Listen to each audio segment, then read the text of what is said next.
You do, fellow neolibs? No, we are not neoliberals. Hello, hello, Zugi. You are on stream. Hi. You can call me Zoe, by the way. There was a bit of like a Twitter discourse happening surrounding, is polyamory part of the queer community? Is it like adjacent to the queer community?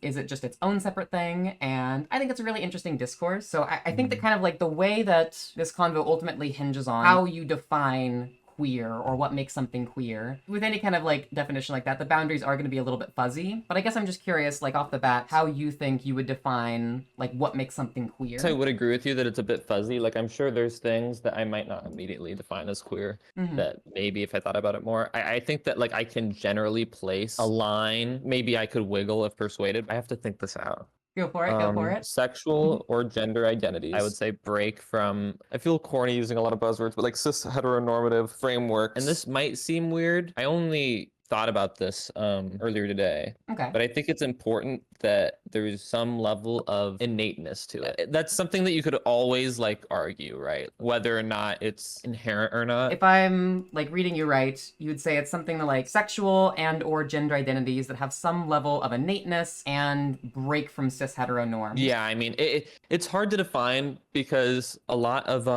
understanding of what is queer, what is like LGBT, I guess you could say like a coalition of sorts between like different groups. I agree, absolutely. You know what I mean? Like with gender and sexuality, like they are different. We can draw comparisons, but those kind of became, to my knowledge, grouped together because of like a shared struggle and a large overlap between those communities. There being like a lot of trans people who are already some flavor of gay or whatever. Yeah, I would say that I mostly agree with your definition. I think for me, the one like extra criteria that I think makes something really queer, especially queer in like the reclaimed sense of the word queer, is that it's like a call for socio-political action. There are key legal rights that are missing for these groups of people and or social ostracization associated with how the hegemonic identities you say queer identities as like degenerate, for example. All those categories combined, I think that it's perfectly reasonable for polyamory to fit within that definition of queer. And I'm curious if you think that there's a point of contention between your definition and polyamory anywhere. So I think the biggest one, and this might be controversial, I just did like a really quick search on it.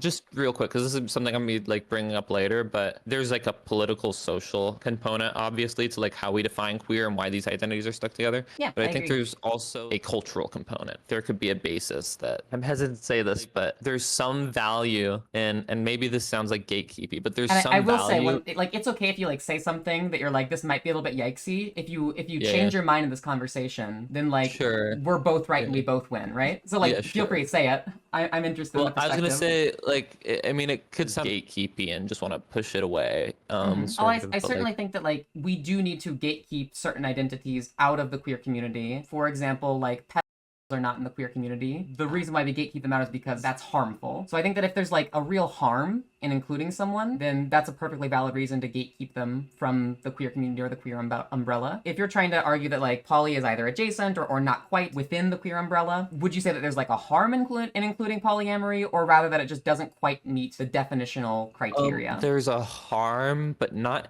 that there's anything wrong with polyamory. But I mean, something not meeting the definitional criteria, right? Like the only reason I would care about that if it was harmful, right? Because I mean, that's like why people uphold definitions most of the time, Yeah, right? so I If you guess, like, care so much, again, it's gonna sound gatekeepy, but there is some harm, like minor harm.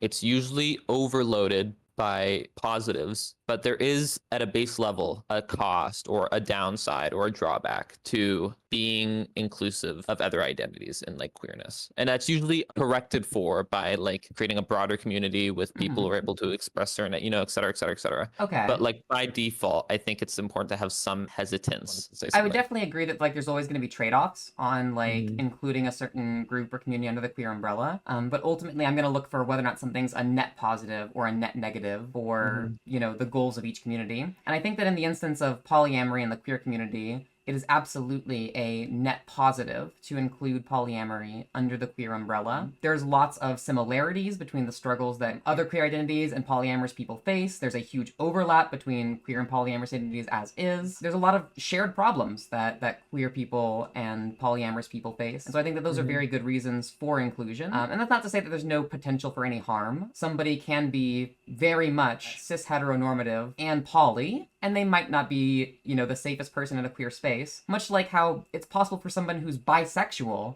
to be very cis heteronormative, and they might not be, the safest person in a queer space, but I think that they still can be a part of the queer community. I agree with you. This might sound really inflammatory, but I mean it completely genuinely. I'm not trying to like frame anything in like a negative light. We can be like mildly edgy on this. The greatest thing about my stream is that I'm charitable, so if you say something edgy and then later disagree with it, and we like change our mind on something edgy we said, that's valid. Okay, well, edgy might be the wrong word. It's like I'm pretty sure you could say this on Twitch. I don't know, but would you consider like a BDSM relationship between like a straight man and a straight woman to be queer? I don't think so. Crazy. I don't think in terms of the like socio-political legal access in particular, there's nothing really there that is missing legal wise, and I think that that's where kind of like the distinction between polyamory and kink. There's definitely like a push for greater social acceptance, but it doesn't quite meet the same level of like legal recognition and legal rights which polyamorous people are seeking. I would say that kink is absolutely adjacent or connected to queer culture in many ways.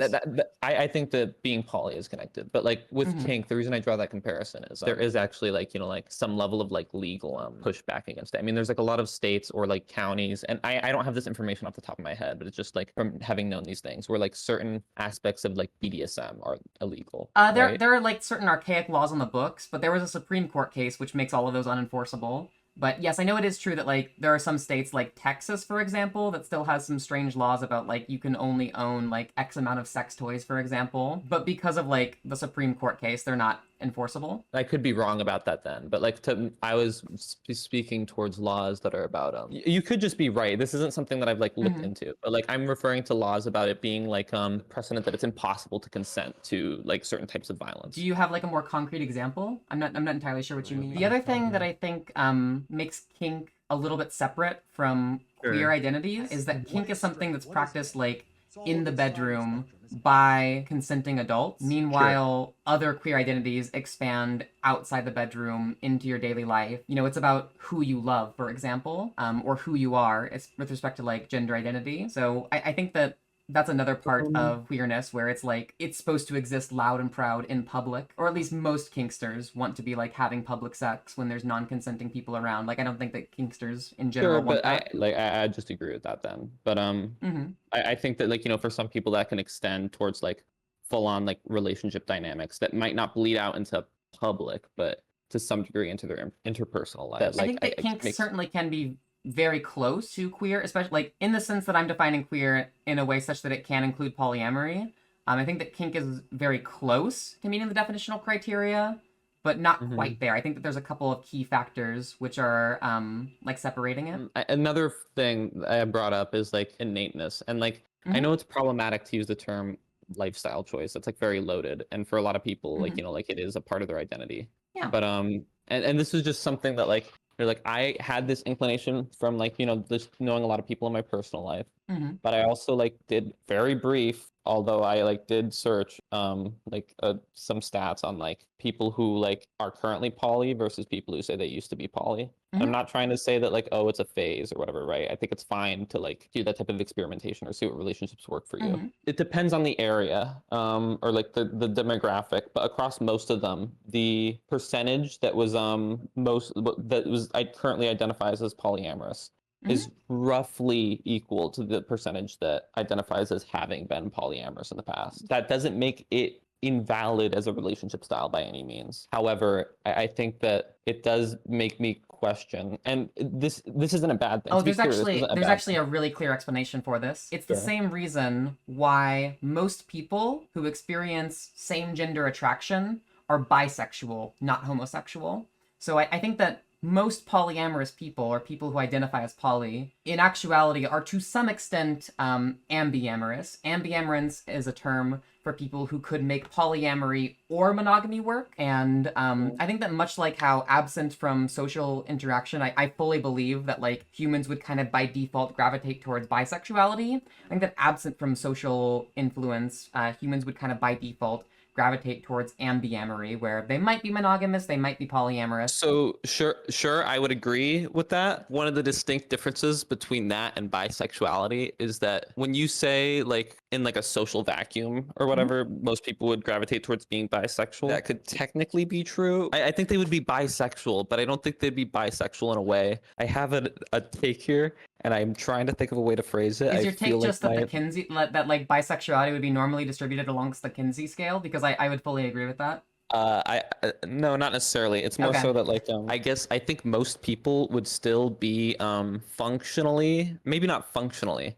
I don't know the word I'd use for this. It's not technically and it's not functionally, but they would still be heterosexual to like Is your point that like you think that even absent from any kind of like social influence, humans might experience attraction towards both genders? It might be, or kind of like as the default or as the norm or as the most common case. However, that attraction, or especially how people act on that attraction in practice, would still skew towards the heterosexual direction. I mean, maybe. I think Is that the people point you're would trying to make? maybe. I think people would still have like. I mean, it's kind of close to the idea of like, oh God, I don't want to get into history. I don't understand, but like, I think that there can be societies where like homosexual sex is like more common, and still have a lot of those practitioners be like mostly like internally like heterosexual. It's just that to them it's not taboo. I think with oh God, I'm kind of like getting As in the lost from sense of the like people having sex to people that they're not attracted to, just as like sex as a means of like blowing off steam or something. Well, like I feel like okay. I mean, this is where people might start like weird shipping me, but like I feel like like defining sexuality gets a little bit weird. Genders and sex stuff can get blurred or whatever, especially if Oh, you're in yeah, like a really it's broad absolutely society, fluid and blurry. right? Which is why generally when it comes to labels, I think it's for me at least, I just define things based off of like how it would like accurately describe my behavior and how I navigate society. You know what I mean? But I guess going back to the poly thing, I guess one of the reasons I feel hesitant, I disagree with the bisexual comparison because I think that the idea that those people, what was the term you used, like ambisexual, I think it Ambyamory? is uniquely socialized, I guess is where it would come down to. Like I think that there are socialized aspects into how we understand and express our sexuality and how we experience it, right? But I think relationship and how relationships are navigated are like a unique socially or like nurtured component. I mean, it like, you know, like there are societies that practice polygamy. You know what I mean? Like Uh-huh. far, I guess far more. couldn't people say the same thing about homosexuality, heterosexuality versus bisexuality? Because it hinges on relationships, which are intrinsically social, that socialization is going to be a part of it. Yeah, but like there's still like a innate sexual component there. Like no matter like how your society or orients how relationships are formed, you're still going to have like Do that you not think innate that there's some kind of attraction. like innate element to it? In the animal kingdom, we observe like different Real animal quick. species, some which practice monogamy, some which don't, and there tends to be like variation, including like within species. I need to restart my computer. This is very interesting. Yeah, the innateness point is very interesting. Ultimately, like all of these things are going to be a complex combination of like biological and sociological influences to the extent where it's like once those biological and sociological influences dictate who you are, you can't like consciously choose to change that. And I don't know what exactly the sliding scale is of, say, like homosexual attraction, for example. Is it like 50% biological, 50% due to social influence? What are those percentages like? I don't think that it's going to ever be possible to fully know that, because we know that our biology influences how we interact with society, and we also know that our society actually influences our biology, as in like your environment, your social environment literally changes the structure of your brain through a process called neuroplasticity. There's a bit of an issue in like trying to measure, is this biological or is this sociological? That's been like a common thing in like all of the research on like trying to find the origin of gay identity, trying to find the origin of trans identity, where it's like there's going to be biological sciences and they're going to be like, look at this, we've located certain genetic factors that are correlated to being gay. We've located like certain brain structures which are correlated to being gay. Look at this, it's biological. The sociological sciences will be like, well, hold up a minute. If it's like strictly biological, like how do you explain different rates of people who, you know, actually are gay across different societies based off of the level of acceptance of the society? It's like the left-handed thing where, yes, there's absolutely these kind of like biological influences that make people left-handed, but at the same time, you know, the amount of people that actually practice left-handedness, that actually are left-handed, varies drastically based off of the level of social acceptance of left-handedness. You know, kind of like the increase in queer identities today also goes to disprove like a strict biological definition or strict biological basis. Even if it is, say, like a product of sociological influence in some way, that's not to say that it's like just a choice. Like, you don't choose every aspect of your sociological Is environment. mine You don't choose all the messages you internalize. Yet at the same time, it still is kind of innate, regardless of like whether it came from society or if it came from biology. Even if it is more sociological in nature or more biological in nature, that shouldn't like make it more or less valid one way or the other. what you were saying something about animals before my shit Yeah. So crashed? we were talking about kind of like the innateness of polyamory versus monoamory, and like in the animal kingdom, we observe different animal species, some of which are, more monoamorous, some of which are more polyamorous, and there's like Hmm. interspecies variation, as in some members of the species will practice like exclusive monogamy, other members of the species will practice polyamory. And so I think Sure. that this happening in the animal kingdom points to at least some level of an innateness. I mean, I don't necessarily agree. I think. I mean, like, to be clear, like, Mhm. maybe there could be a component of it that that is innate for a lot of people. I'm not going to try and Mhm. argue that it's inherently like not innate. Well, then Generally, I when it think comes to, that meets your criteria of queer just fine. I think that it is again like something that is like uniquely socially oriented, and for a lot of people that are poly, it is just like something there. And this sounds loaded, but it's something they're like trying out or like People said the exact same thing about bisexuality. sure, but Okay, I let me do don't this think little that. thought exercise. Sure. Suppose that you're arguing with somebody who says Mm-hmm. that queer can only be like Have you seen this 90-day TikTok? lesbian and gay people. That Sure. there's some people that might just like be trying it out. They're clearly like socially influenced. These people claim to be bisexual. They're not really queer. They're just confused. How would you Sure. convince them that bisexual people are actually queer? I mean, I haven't looked at like data, but I feel like there's probably some like data precedent for bisexuality being like innate. I don't know. I don't really think Well, that I would mean, so matter as much as me just what we know is that people's sexualities seems to be a complex combination of biological and sociological influences. And the same thing's true about sure. like polyamory versus monoamory versus I guess I ambyamory. don't.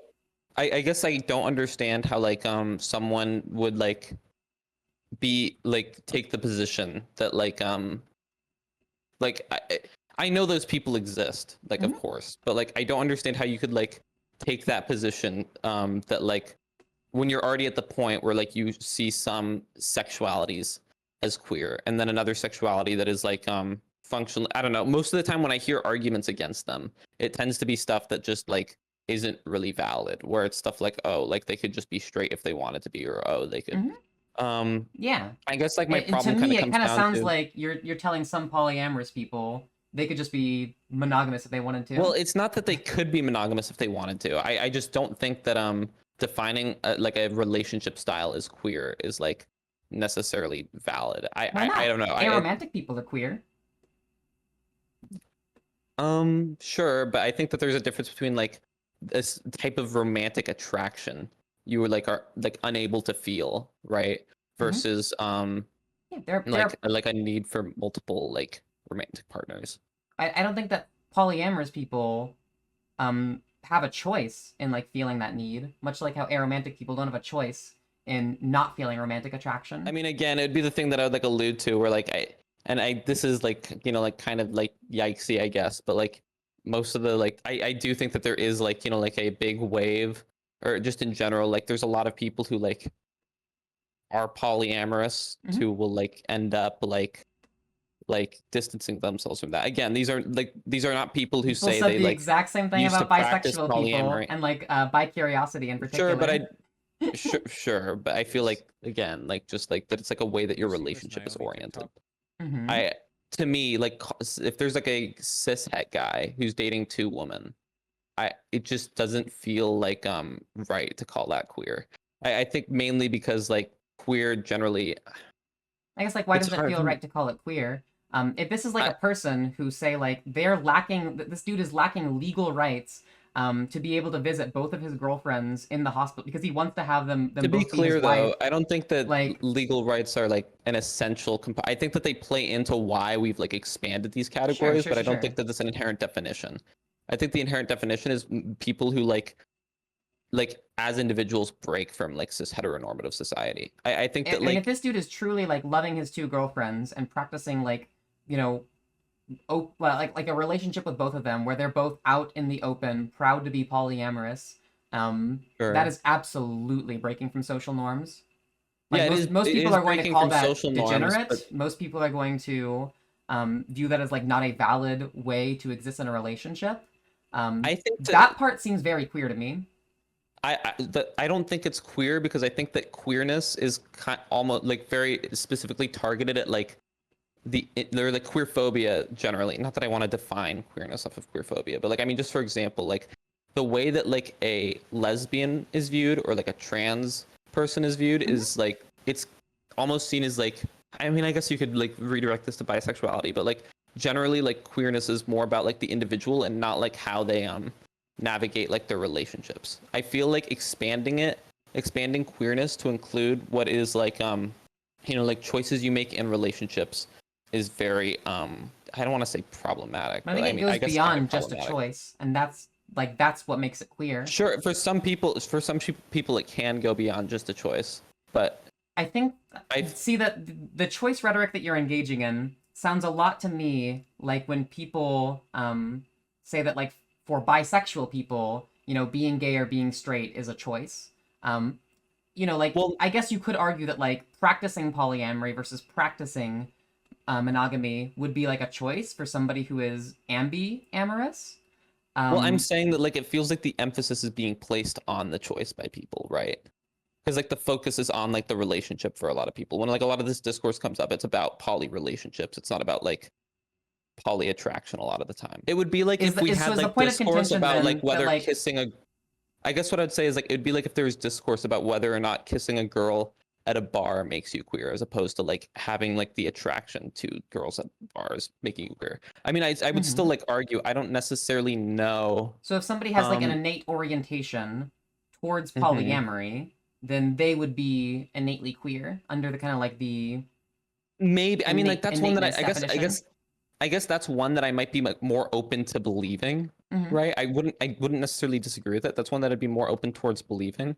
I guess like again, like this is the thing I'm gonna say, where it's like like there's like a definition to defend. There's like a social, like political coalition aspect to it, but there's Hmm. also like the cultural aspect to it. And like I feel like like one of the main reasons why we include like bisexual people who might be like you said, like not necessarily safe, kind of like more cis heteronormative, is because like what vine would you make to exclude them? You know what I mean? Like there's like for a lot of people, bisexuality Well, I can tell manifests. you that some people might say that they're not really gay because they can make it because they can just choose to date men or women. Some people might say that it's not really innate because like they have a choice in this matter. But Um, okay, to be Kind clear, of like it's not the innate critiques that because you're they have a levying against choice. polyamorous people. But to be clear, saying it's not innate because they have a choice wouldn't logically follow, right? Like that's not a reason why something wouldn't be innate. Hmm. I agree. Again, like with the like surveys or like the polling that I saw, which I mean, I'm not gonna die on this hill to be honest. Like I don't Hmm. think this argument is necessarily super strong, but it wasn't that like these are people who were in a poly relationship before and aren't now. These are people who like identified as poly versus like identify as no longer being poly. Um, Hmm. but like that aside, like I don't really I care mean, about that too much. I think like I'm the somebody that used to identify as bi-curious and now I identify as a lesbian because I realized I'm not bi-curious. I don't sure. think that like having a bi-curious phase, and then say like somebody has a bi-curious phase, and Hmm. then they settle on I'm actually straight. I don't think that Sure. person's queer. Um, Sure. Yeah, I mean, I and I agree. think that similarly, if somebody has like I'm testing the waters of polyamory, I decide I'm not polyamorous, I figure that out. I don't think they're Hmm. queer. But if somebody is genuinely polyamorous, just like how someone, bi-curious, they discover they truly are either gay or bisexual. If somebody truly discovers that they are ambiamorous or polyamorous, then that I seems like they're queer to yeah, me. You know how earlier you were saying like, like we can accept, this is like one of the points I want to hit on. Like we can Yeah. accept like that there are going to be bisexual people who might like, like functionally like only date the opposite sex Mhm. and might be like unsafe in certain spaces, but we accept them as queer. You know what I mean? Mhm. And like I would agree with that, but I think part of that is because it seems like it would be difficult to draw a line otherwise. Like if you're going to I accept agree. bisexual Yeah. people, but but we're like I opening up a new area when we like get into like relationship orientations, right? Like how you're orienting your like relationship. I feel like that like the idea that it's opening up towards like, like things that are like Yeah, same thing when and we opened up queer to not just mean, gay or bi, but also trans. We are opening it up to a new thing. Just like when we opened up queer to include, relationship axes like aromanticism. I think there's a good reason to open up the queer I umbrella again here. yeah, again like I think that aromanticism would be different because no matter how like what society you live in, how relationships are structured, that is going to fundamentally, I mean, I guess you could say that with like polyamory. Well, I think that I the guess the point ultimate that I'm, goal of queer is for the label queer to like no longer need to exist because all these different identities are just seen as normal and valid and respected in their own right. So like if we, achieve a world where polyamory is not looked down on and is accepted as just as normal as monogamy, then Mhm. polyamory wouldn't need to be queer anymore. Just like if we lived in a world where gay relationships were just as accepted as straight relationships, or where trans identity was just as accepted as cis identity, then we wouldn't need we wouldn't need like queer for that. Sure. Queer I guess as for like a me, like political I don't movement. sure, I guess like again, like We've when seen this people in make the linguistic cases for it constructs. being like a political coalition, like Mhm. it's hard to disagree. But for me, like one of the main feelings of utility is like that sense of community. And I like and like this is one of those things. I feel like this is probably gonna be like the like most sus thing I'm gonna say, but like Okay. there's been like like in the past few years, I have seen like like queerness expand like a lot, which is good to You've to an seen this in extent, right? linguistic But I think I it's a think there's wonderful also thing. sure, but I think there's also been like for me, right? I'm not gonna get into like a sob story or whatever, right? But there's Hmm. definitely like been a level of frustration when like a lot of people who like like would have made fun of me in high school for being like like trans or whatever, right? Hmm. Are all of a sudden finding some aspect of queerness that they have. And like I feel like on one hand I could be excited for it, right? But like like labels are more than just the way that you like describe yourself, right? I mean, like we Yeah. can recognize that there's kind of like an aspect of like like communities kind of like sticking together and like like there being like like concepts of like appropriation or whatever. The Hmm. idea that like I guess for me it opens up to some weird like oversteppy stuff. Like I know that you've said before like okay like Ooh. well like there are like bisexual people, you know what I mean, Hmm. who might be like relatively like like unsafe, and like sure I'll agree with that, you know what I mean, like Hmm. but like at least there's like I don't know, it's like It sounds hard to to me like the describe. argument you're making is the exact same one that the LGB drop the T crowd makes. It's the exact Well, same I one that wouldn't say let me so. I finish, don't think let me finish. It seems like the exact sure. same argument that like the trans medicalist crowd makes with like non-binary people. I believe that the expansion of queer is a very good thing for queer existence, for queer acceptance, and for queer advocacy. I think that bigger coalitions are only going to be stronger and better at achieving the goals of our movement. And it obviously like I acknowledge from the start that it is kind of like a pro con of taking any step of inclusion. However, Sure. this is absolutely an instance where I believe that the pros vastly outweigh the cons, and there are there are steps we can take to mitigate potential cons. Just like how there are steps which queer spaces take to minimize harms of say like homophobic bisexual people Sure. in that space.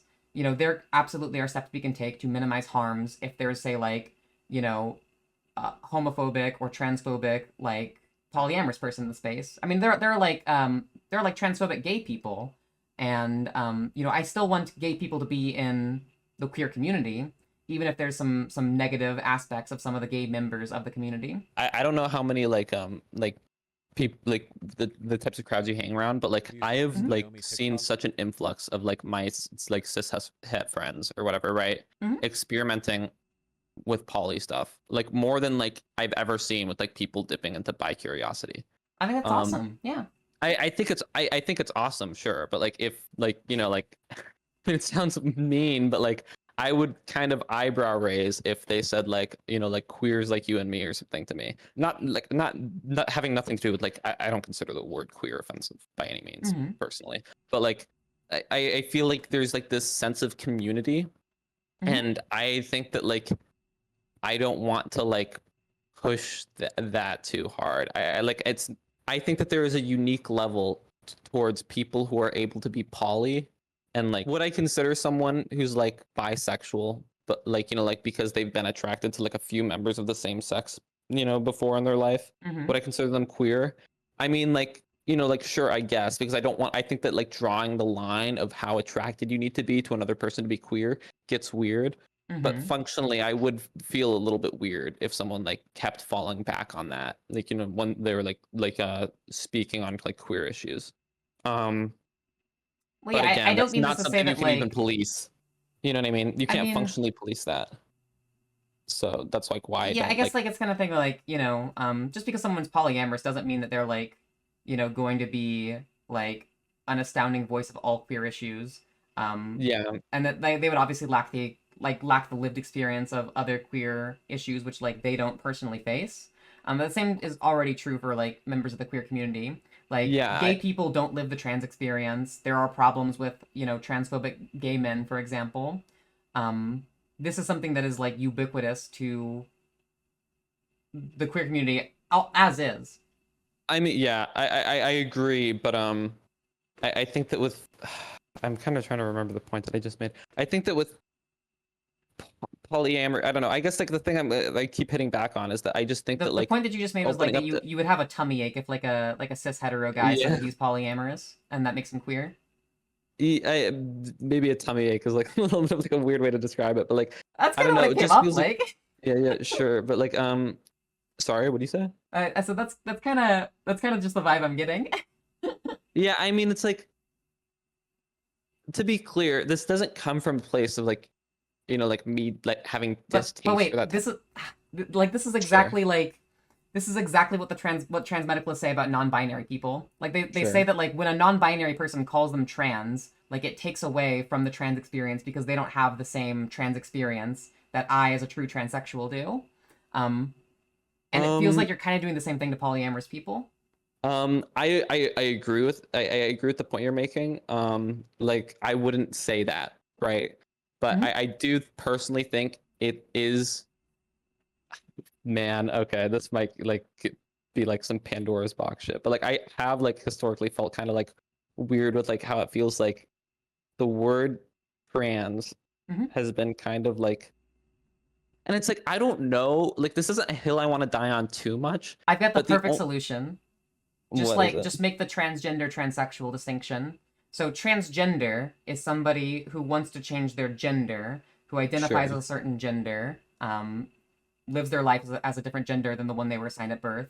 And then Mm-hmm. transsexual is somebody who seeks to biologically, medically transition certain aspects of their sex. So like to be And it's clear, you would it's like possible to be transsexual and transgender. In fact, I think it's the sure, case that most people who are trans are both transsexual and transgender.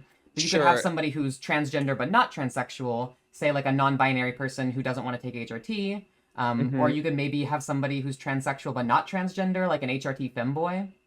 Based, by the way. But like I yeah, so I'd agree with I guess like most of the time the hesitance I have is that a lot of people seem to like be in that like seem to be in this camp of like, oh, you can't police who's trans, you're trans, I'm trans, but then we'll also kind of like gag at people who want to create any distinction. I mean, if you would unironically be fine with people making that distinction, then like, like that's fine by me. Oh, I think I'm a that's big fair. proponent of the transgender transsexual distinction. I think that there's a real like biological utility, medical utility, in being able to Hmm. talk about transsexual bodies versus cissexual bodies.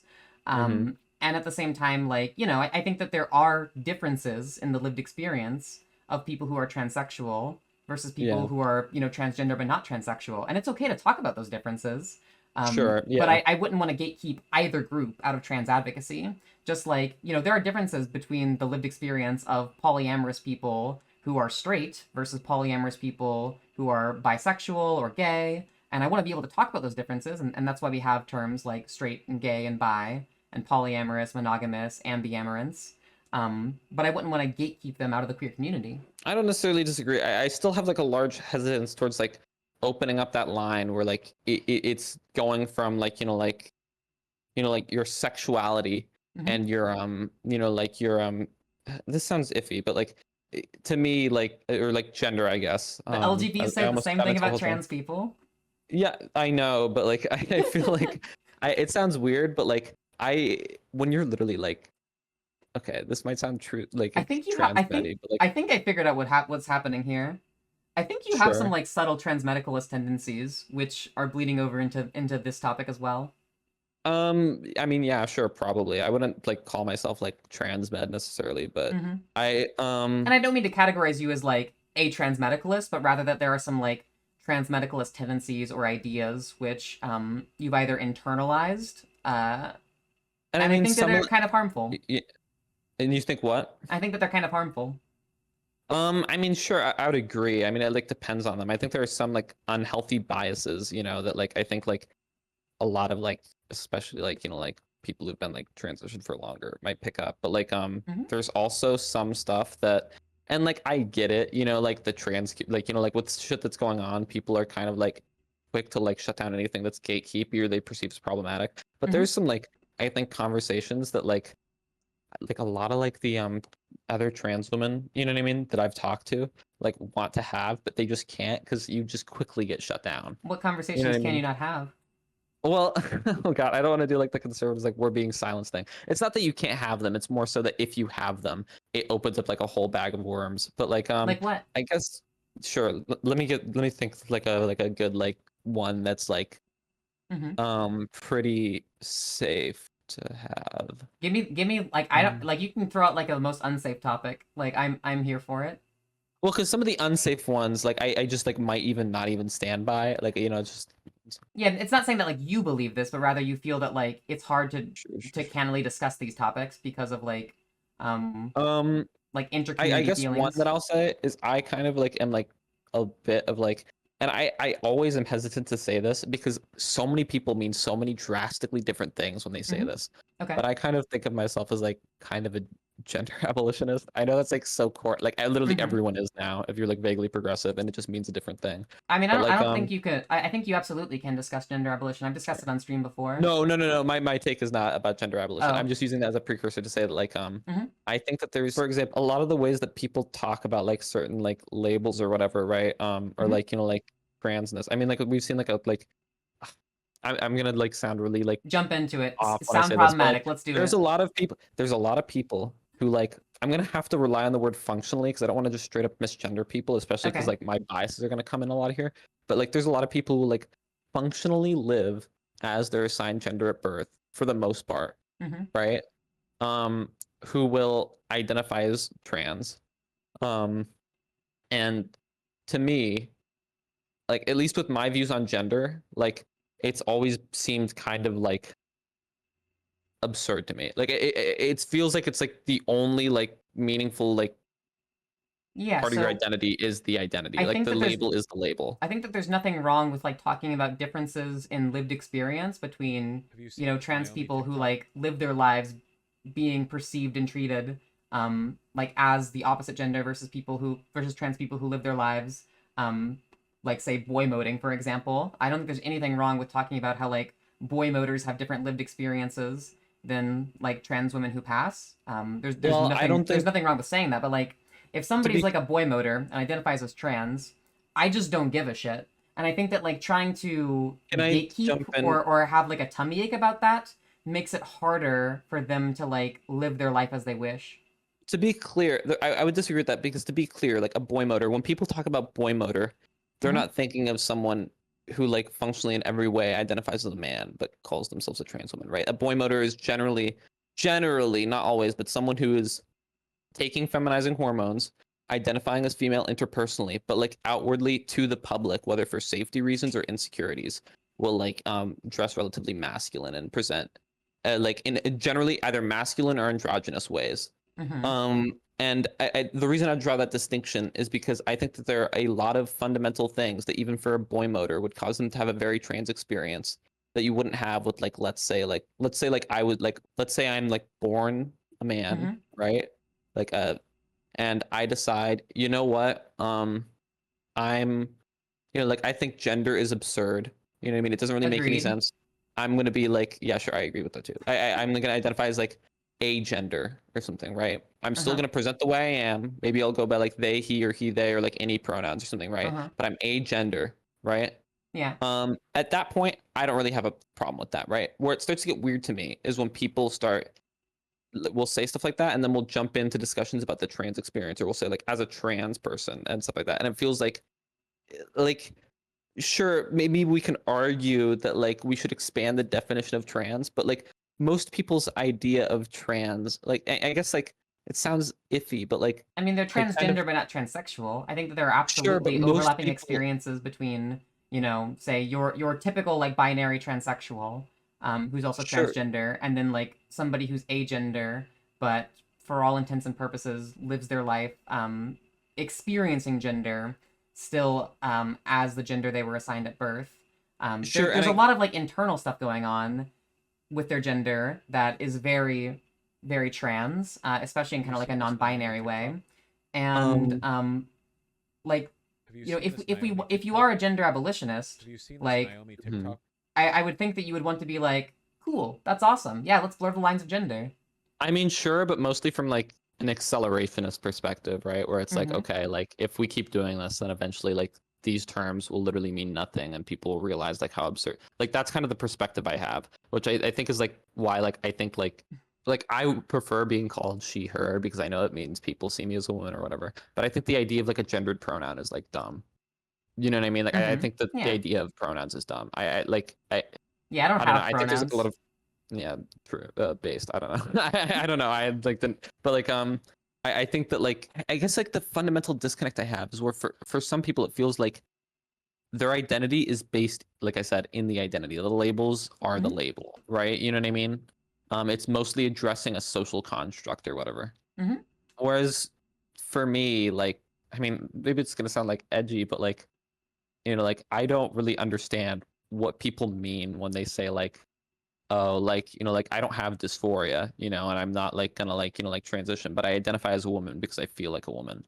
To me that just seems like, and I'm not gonna like go Mm-hmm. hard on these people or say that oh they're not real it's like whatever, like again like do what you want to do, like navigate these things how you want. I mean like Mm-hmm. even if I think it's a little bit problematic, like the world is problematic, you know what I mean? But like to me it's just I can't understand it. Like I mean like I'm a trans woman, right? But like Mm-hmm. for me, like, and even though I might have had those feelings early on, like, I feel like for me, it more so comes down to like, okay, like, I have dysphoria. I want like a female body, Yeah. right?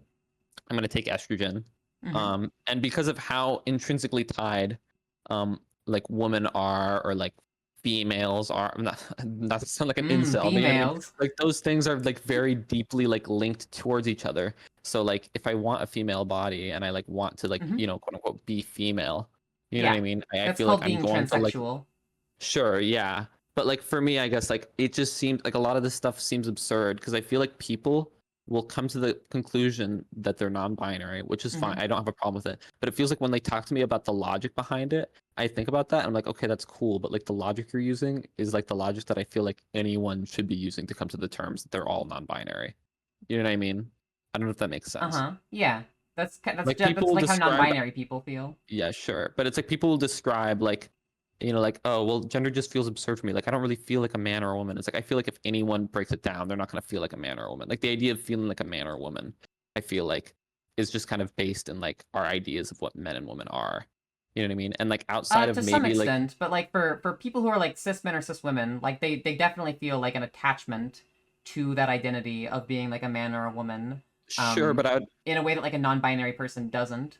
sure, but I would argue that that's more so just because it's been like, it sounds weird, but like kind of like drilled into their head. I feel like the reason non-binary people don't have that isn't because they like, like lack a gender identity that like cis people internally have. Mm-hmm. I think that like a lot of like gender, like I don't think dysphoria is like necessarily socialized, but I think a lot of like gender identity stuff kind of not socialized is the wrong word. Maybe it implies that like I mean it is for a lot of people, but it's I like think there are biological and sociological influences, absolutely.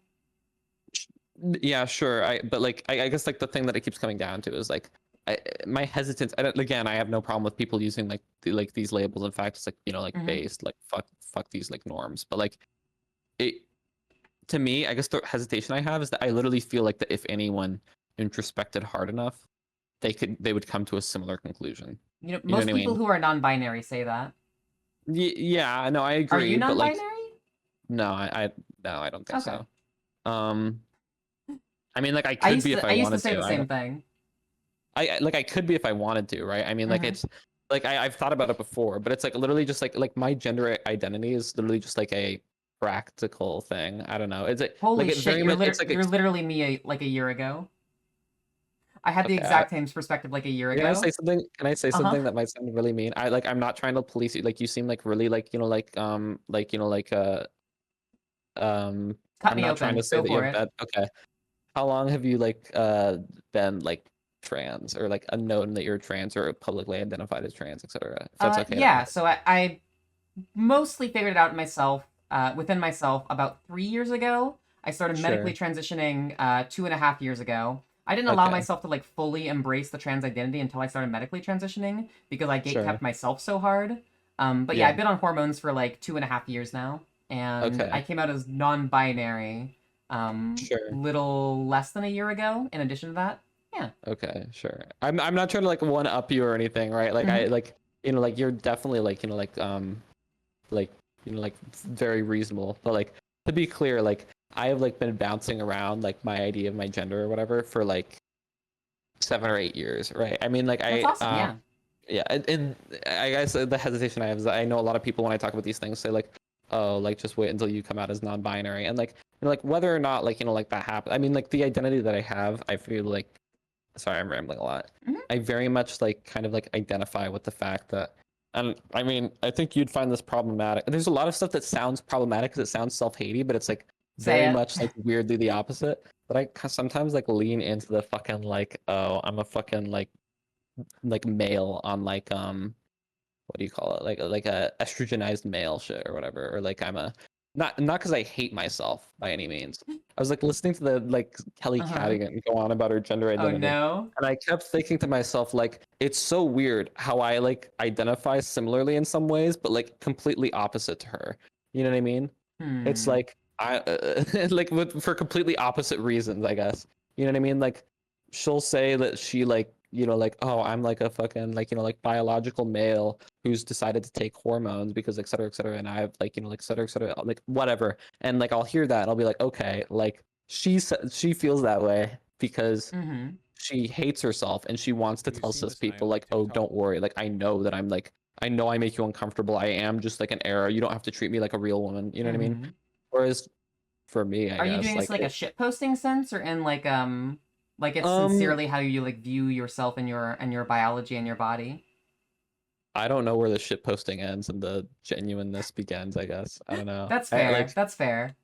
like it's like gonna be sort of ironic. I mean, in the same way that Mm-hmm. people who call themselves, I don't know if you could say it on stream, but like like cigarette wink wink or whatever, like Uh-huh. there's like gonna be some ironic element to it, but I feel like some people genuinely do like kind of claim that as like a part of their identity. Um, Mm-hmm. I don't know. It's like I still identify as a trans woman, but I guess like the way I feel with that identity is like I don't want to like say that trans women aren't real women. Like I don't believe Yeah. that. I think that the idea of a real woman is absurd, but I do think that Mm-hmm. there's like a very meaningful distinction. I feel very different from like cis woman. Like Well, there's yeah, some that's trans why people we who try have to the integrate words more. trans and cis, and we can Yeah, also have yeah. the words transsexual and cissexual to describe Hmm. biological differences too. Yeah. Yeah. And I don't know. I mean like God, I don't know. I guess it's weird because like for me like there's like a lot of emphasis of like transness or whatever that some people get uncomfortable with because it comes off as like self-hatey, but for me it's like by the way, we've gotten pretty far. I don't know if you want to like tail back in a second, Mm-hmm. to the argument we are having. Yeah, I mean, I feel like, I don't know. I think that for some people, humor can be like a coping mechanism in that sense, where there might be like a deep set internalized transphobia to some extent that they use humor as a coping mechanism to escape like the ways in which they might be, harming themselves with kind of like internalized bias against their own identity. But also there are some people that are just like shit posters out there. So I I think don't the know. It really depends. distinction is that like all these things that I'll say, people will think that it's like I'll be like, oh, I have like like disproportionately like big like hands or like like etc. Like my Hmm. whatever, and they'll see that and think like, okay, this person is like like hating themselves. But like I genuinely like these are things that I like like maybe at some point I hated them about myself, but like I've genuinely grown to like love these like certain aspects of myself. I mean like Yeah. like I love them on other people, like I prefer like dating other trans girls, for example. Like to me, Big like I hand just like girlies, hit her up. what? Big hand girlies, hit her up. Yeah, it's so true. Um, but like I guess like owning like the things about myself. Like I'm not like obviously dysphoria exists or whatever, Hmm. right? But like I don't want to like fucking like try and hard cope about like trying to like like look cis, you know what I mean, or have like a Sure. cis aligned body, you know what I mean? Yeah. Like I am like man, I have some like really edgy takes, I guess, but like not edgy, but like Uh-huh. more so maybe deranged, especially if you don't talk to a lot of Ooh, trans let's people. Some of go. this shit I want to is hear deranged well, I mean like takes. maybe like I feel oh god, this one actually is kind of problematic. But like Please, let's okay, I go. mean like I feel like I mean, like I know a lot of people do it and it makes them happy and like, oh god, this is gonna sound like really mean or not Hmm. mean. I don't want to make people uncomfortable, but like I Say kind it. of feel like a lot of like dysphoria, can go away. Like there are a lot of things that people think they will never be able to accept about themselves that Hmm. they can. And like for example, one thing that I've noticed being trans for a long time and talking to a lot of trans people is just how many people there are. Like I think bottom dysphoria a lot of the time people will Hmm. think of it as being more of like an innate, inseparable part of them that they will never be able to cope with and they have to get surgery than it might actually be. I don't think that that means that like like people shouldn't I don't get I that don't think surgery. that's I think that there's definitely a way you can levy that critique in like a feminist way. Sure. Like this is the classic feminist critique of like plastic surgery and like boob jobs. Yeah. Where like there are absolutely like social pressures which motivate people um to feel worse about themselves than they would otherwise and motivate them to get surgery, which, in like a Mhm. vacuum, they probably wouldn't get.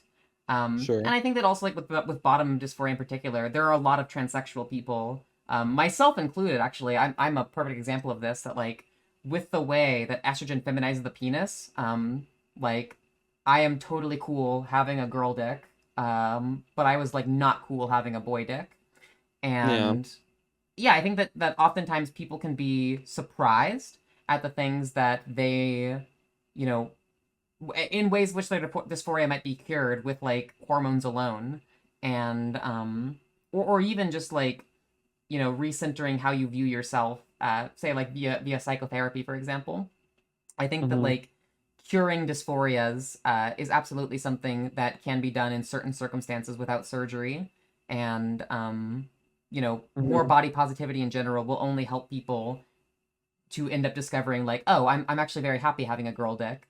But there are still going to be people out there that even in the most like body positive world that would still desire bottom surgery, and Yeah, like it's power to really them. But yeah. I think that normalizing and celebrating like diverse bodies and trans joy, especially with like you know trans bodies that are very like non-normative, like girls who love their girl dick.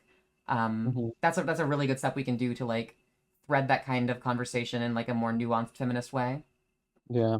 I think like with bottom surgery stuff, it's almost like that's like the one that I feel like is getting like socially accepted by people. Like like bottom dysphoria is the one that gets alleviated the fastest. And like I kind of like I don't want to like jump into a whole bag of words, but I feel like the reasons behind that are kind of like some of them are good, but I think some of them are kind of like depressing. You know what I mean? Like I think that one of the reasons is that like part of that is because it's one of the more fetishized characteristics. You know what I mean? Like people aren't fetishizing girls with like big hands. You know what I mean? Like Hmm. that's not like it's not like like fun for people to like like jump on the like oh like it's like cute to have like disproportionately like like big what do you call what's the term for like hands and feet like what's the group it's like I don't know whatever Oh, like no I'm not no sure if one I is know off like the top of my head. Yeah, well, there are people that do like fetishize that, but you're definitely right that no like I mean sure but I like girl what I'm dick is saying is like fetishized more than like girl hand or girl feet. I guess what I'm Well, saying is like, actually, feet's gonna be a tough one to beat, but I guess what I'm saying is like when you look at like a lot of like I mean, I don't want to jump into it being like a porn thing, but like when you look at like a lot of like like the trans, like, oh my god, like trans bodies are beautiful stuff that gets Mhm. pushed a lot of the time. I mean, I don't know, it's getting better, and by people who are genuinely body positive it tends to be pretty good, but like a Yeah. lot of the stuff that I've seen in certain circles, it'll literally just be like, I don't know, like it's this one with a dick or something, like function, like that's what I see, where like like Mhm. there are certain like, which sounds edgy, like I mean, like I agree that like like there are a lot of cis women who are clocky or whatever, right? But I think that Mhm. like like like as a trans person, you can kind of generally like understand that there are certain traits that like are more common to see on trans women than cis women. And I feel like, I don't know, it just everyone just jumps to like, I don't know, whatever. Mhm. Oh. Let's see. Did you Yeah, want I to go think I think back that to like definitely like fetishization is not like the best way to do body positivity and acceptance. Mhm. But like we can absolutely do like broader pushes for acceptance and celebration of trans bodies that's not like exclusively fetishistic in a way that helps people that absolutely would help people alleviate dysphoria. I'm definitely Yeah, somebody who fully believes that like in a gender abolished society, there would not be as much dysphoria. Even that like sure. transsexual people would like I think that transsexual people would still exist even in like a fully gender abolished society, but they would not face Yeah, as much dysphoria because of how society has like normalized and accepted their body. sure. Um, did you want to go back to the poly thing, or like is this like a like rolling Um, thing? I Because like mean, I let's could see. make like a quick concession if you just want to be like Oh to yeah, move on to like other concede. topics. Let's I go. guess okay, well not concede. I okay. I was gonna say like I will it this it's not really something I've like deeply thought out about. You know what I mean? Hmm. I like I I'm Yeah, trying why to not think of change a your way to mind? well, I mean, I'm open to changing my mind, but like I try Hmm. not to just like change my mind when I hit a point where like something is like kind of confusing me. I think like I see one of the things I will like like quickly allude to is the idea that like I see like a like I've seen some people say like I don't get it like poly people, like there's a lot of poly people who insist they're queer, you know what I mean? So Hmm. why not? But like when I've like again with like the quick research that I done, and again this isn't perfect. I'm not looking at censuses. I was looking at like like Reddit threads. I was like, like talking to like, friends who are poly or whatever, Hmm. right? And it feels like the general consensus is that a cishet person who's poly doesn't think of themselves as queer. And a lot of the queer people who are poly think of like, like when talking about it, think of themselves as queer, but not because they're poly. I'm sure that there are some people who are pushing for the idea that like being poly should be considered Hmm. queer. But I think that this is kind of like a new thing that I've seen pop up. Um, like like in like the last like year or two I like again like I'm sure that Hmm. Do you like think that that like push whether has or not existed to a degree. do you think that whether or not something is considered queer should be based on whether the majority of people in that demographic see themselves as queer? Because that um seems like a really bad criteria for determining whether or sure, not something's on queer. paper it seems absurd, right? I mean, I guess I Hmm. wanted to like dismiss that point, but also like to an extent, yeah, I mean there's like a community like cultural aspect to it, right? I mean like if Hmm. there's like two groups that don't really see themselves as like part of each other, and like like like when we talk about like pushing for bisexuality or transness, those people do very much like Hmm. I mean there's some who would disagree, but do very much view themselves as queer, and if not queer, having like a strong connection to that community, right? Hmm. But with poly people, a lot of the time they just don't really like see that link. Now there is a lot of overlap, right? But like again, like just going through it, it felt like it like was kind of uniquely a I mean, if situation where somebody a lot of doesn't them like felt personally identify as queer, sure. then like that's totally fine. I know that there are plenty of like, say like bisexual people who don't personally identify as queer, Mm-hmm. and like that's their choice to make whether or not they're going to personally identify with that label. But that doesn't exclude bisexuality or polyamory from the queer Sure. umbrella. I just think it's the main reason I bring it up is because I feel like there's an idea that like this is a group that like wants to align with this community and like they're being gate kept out, when I think it's better to like look at it as like this is like a separate community, right? Or like I mean we're arguing about whether or not it's separate, but like Hmm. like this is like a community that It really depends on who you ask, I doesn't even guess. necessarily, yeah, it does, I guess, but like I And that's the guess problem. like If it matters who you ask, and if that's like important for whether or not it's going to like be included, then we I'm get not back to the position where like who is queer is based on a democratic sure. vote, and I don't like Sure. that. Yeah, I mean, I don't like that either. But like, the thing that I'm saying is not that, oh, this makes it not queer. It's more so that I think this is like kind of indicative or like points to this idea that like, like maybe like if I don't know, it just feels like, I guess it feels weird to me, and it's hard for me to put this into words, but something feels off about the idea that like even queer people who are poly a lot of the time will like, like say things like, oh, I'm like, like queer, but it's not because I'm poly. You know what I mean? Like they view that as maybe adjacent to their identity, but not part of it. I don't know. It's hard because If that's how they view it, that's fine. It's But I still weird think because that like poly can and should be included in the queer umbrella, even if that's how they personally feel. sure. I mean, this might sound really weird, and this might like, I mean, at this point, like I'm kind of like hitting the wall, where like this is stuff I need to think about more. But like I would unironically like be more okay with poly people being considered like LGBT or being like a letter than I would with them calling themselves queer. I don't know like why that There is. I actually feel like have been instances like people that have done like LGBTQIAP. The P was specifically for polyamory. Like people have done that in the acronym, and I mean, if you've got a letter, I think that makes you queer. Maybe I don't know. I feel like for me, queer is very much. I mean, like there's people who put like intersex in, and I don't think Oh, being intersex is absolutely queer. I Ooh, don't is this know. another contention? That's not even me. That's not even me gatekeeping them. Like I think that like intersex people can have like a like are like I don't know. Like I mean, on some level, they could be more queer than me. I'm not trying to say that if someone's intersex and they call themselves queer, I would just accept it immediately. I just don't think that it's inherently queer. Because I don't know. It's like I don't want to like like step on like any toes. Like I'm not trying to say that they're not real queers or anything. I like it genuinely comes. It's more so comes from a feeling of like I feel kind of weird like calling people queer when they might literally like end up with no queer lived experience just with like because of the conditions of their biology. Like I feel kind of bad doing that. Like I do that. Like I definitely would agree with you that like to some you know extent what I it's mean? like a label that people identify into.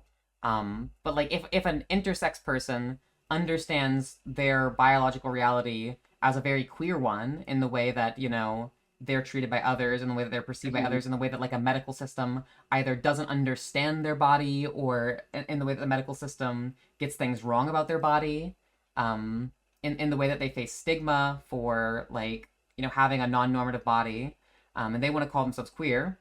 I think that we should absolutely rally along their cause.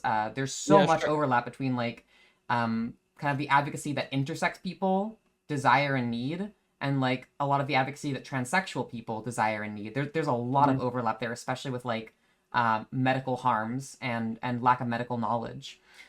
Sure, And I I think that like much how we can include intersex people in the queer umbrella, while at the same time respecting self ID, we can also include polyamory in the queer umbrella while respecting self ID in a similar aspect.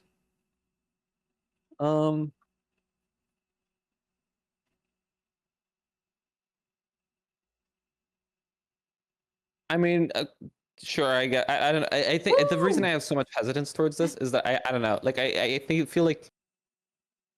I mean, it really does just like all come down to the like the cultural community level of it, and it's been like this for a while. I guess you know what I mean. But like, god damn, I just like I know so many people who like I don't know. I mean, like I could say that there are people who are like like I guess like I might agree with the caveat that like I would say that like like someone can be technically queer but have a very very very not queer lived experience, and a lot of the Oh, time totally. it feels really weird for me how I feel like especially recently like there's been so many instances of people because it's like kind of getting to a point. It's like this weird, I don't know what you'd call it, but there's like a point where like how taboo something is versus how like socially accepted something is. Once those like that it hits a specific point, I feel like it's like this huge thing where people want to like milk their connection to it, if that makes sense. Because it's like taboo enough that it's exciting, but it's also socially acceptable enough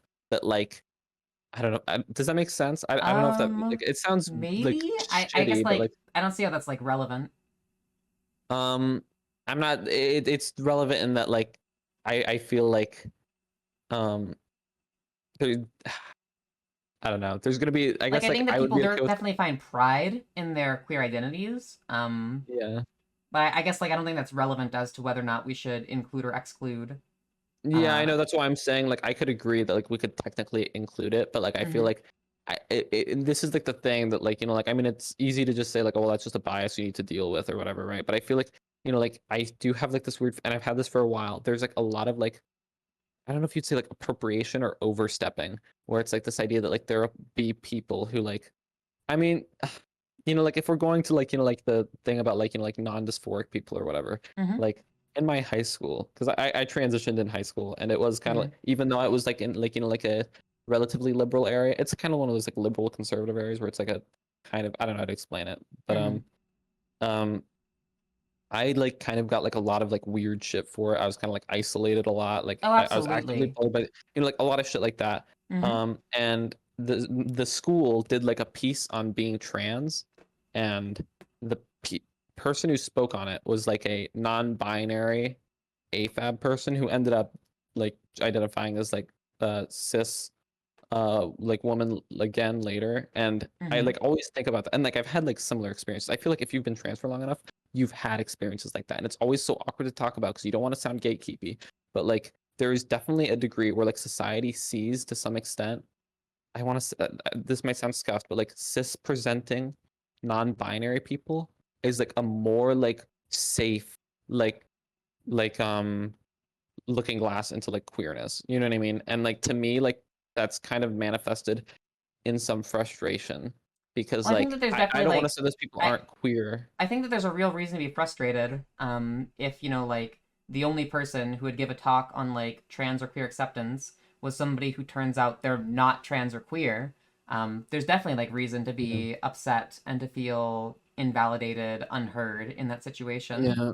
I guess because like it sounds But like, like, like, I like a non-binary person, even if most people like perceive them as cis, they're still non-binary. They still can absolutely have a queer experience in many ways.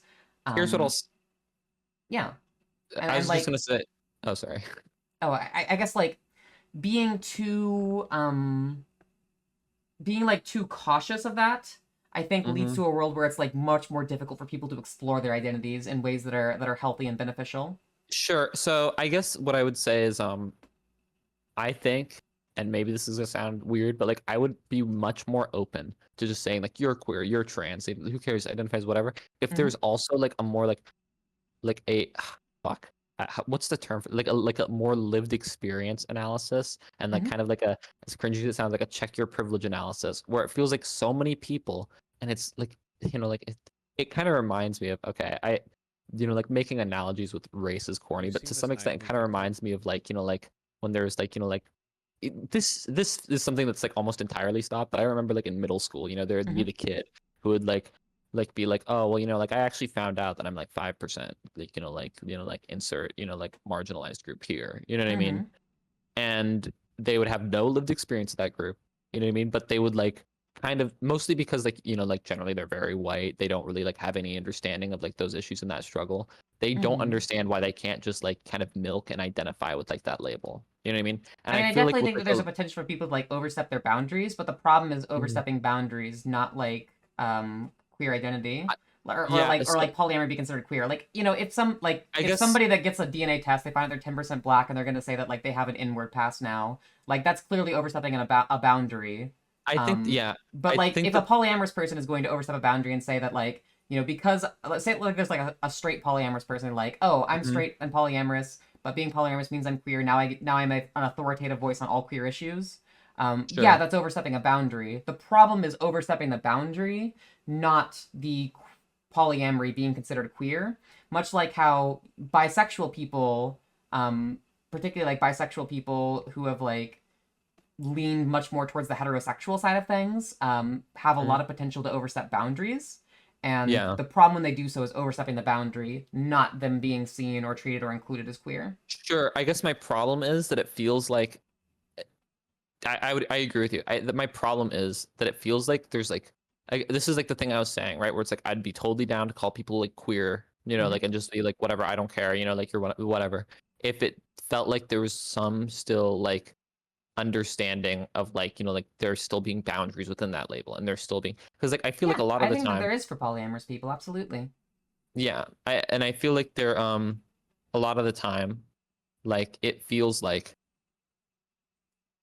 people will just open up a label, and then like the amount of like there's a lot specifically like, and there's, you know, like I feel like we could analyze this in some type of way, but I don't think that's necessarily important right now. But like for example, Mm-hmm. there's been like a lot of I want to say like feminine presenting AFAB non-binary people, which like, Mm-hmm. you know, like fine, like based whatever, that I've like, you know, like talked to, who will be very oversteppy into transness. I mean, like I remember there's a time where like I had to have like a whole argument with like a friend who was like confused about why they like, well, I'm like, you know, like basically saying like, well, I'm just as trans as you, like why do you like feel uncomfortable when I say I'm gonna like change the word for you know, like Twitch, I guess, but like, you know, like something something cigarette, or like, you know, something something train, you know, like Mm-hmm. trainee, you know what I mean? Like, and it was so frustrating to me because it felt like they were hinging on the fact that like, yes, you technically belong in this in group,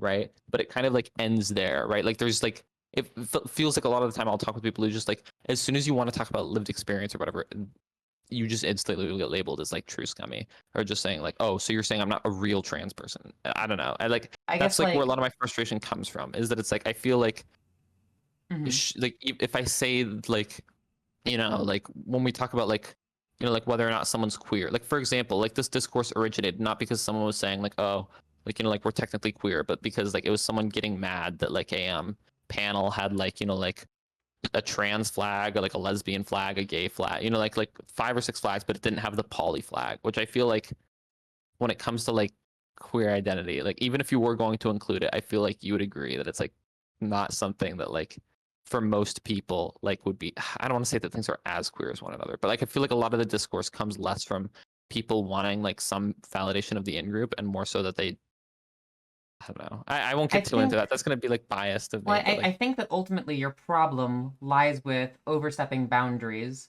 not yeah. with inclusion. And if that's the case, then I think that like uh, your goals, your aims would be better served by working to minimize overstepping boundaries within the queer community rather than trying to like gatekeep polyamory out of the queer community. Um, So and you know, I think that like with like the examples you brought up, you know, like obviously I think that it absolutely is something where like people should not you know, claim to have a lived experience that they don't. Like that's absolutely yeah. overstepping a boundary.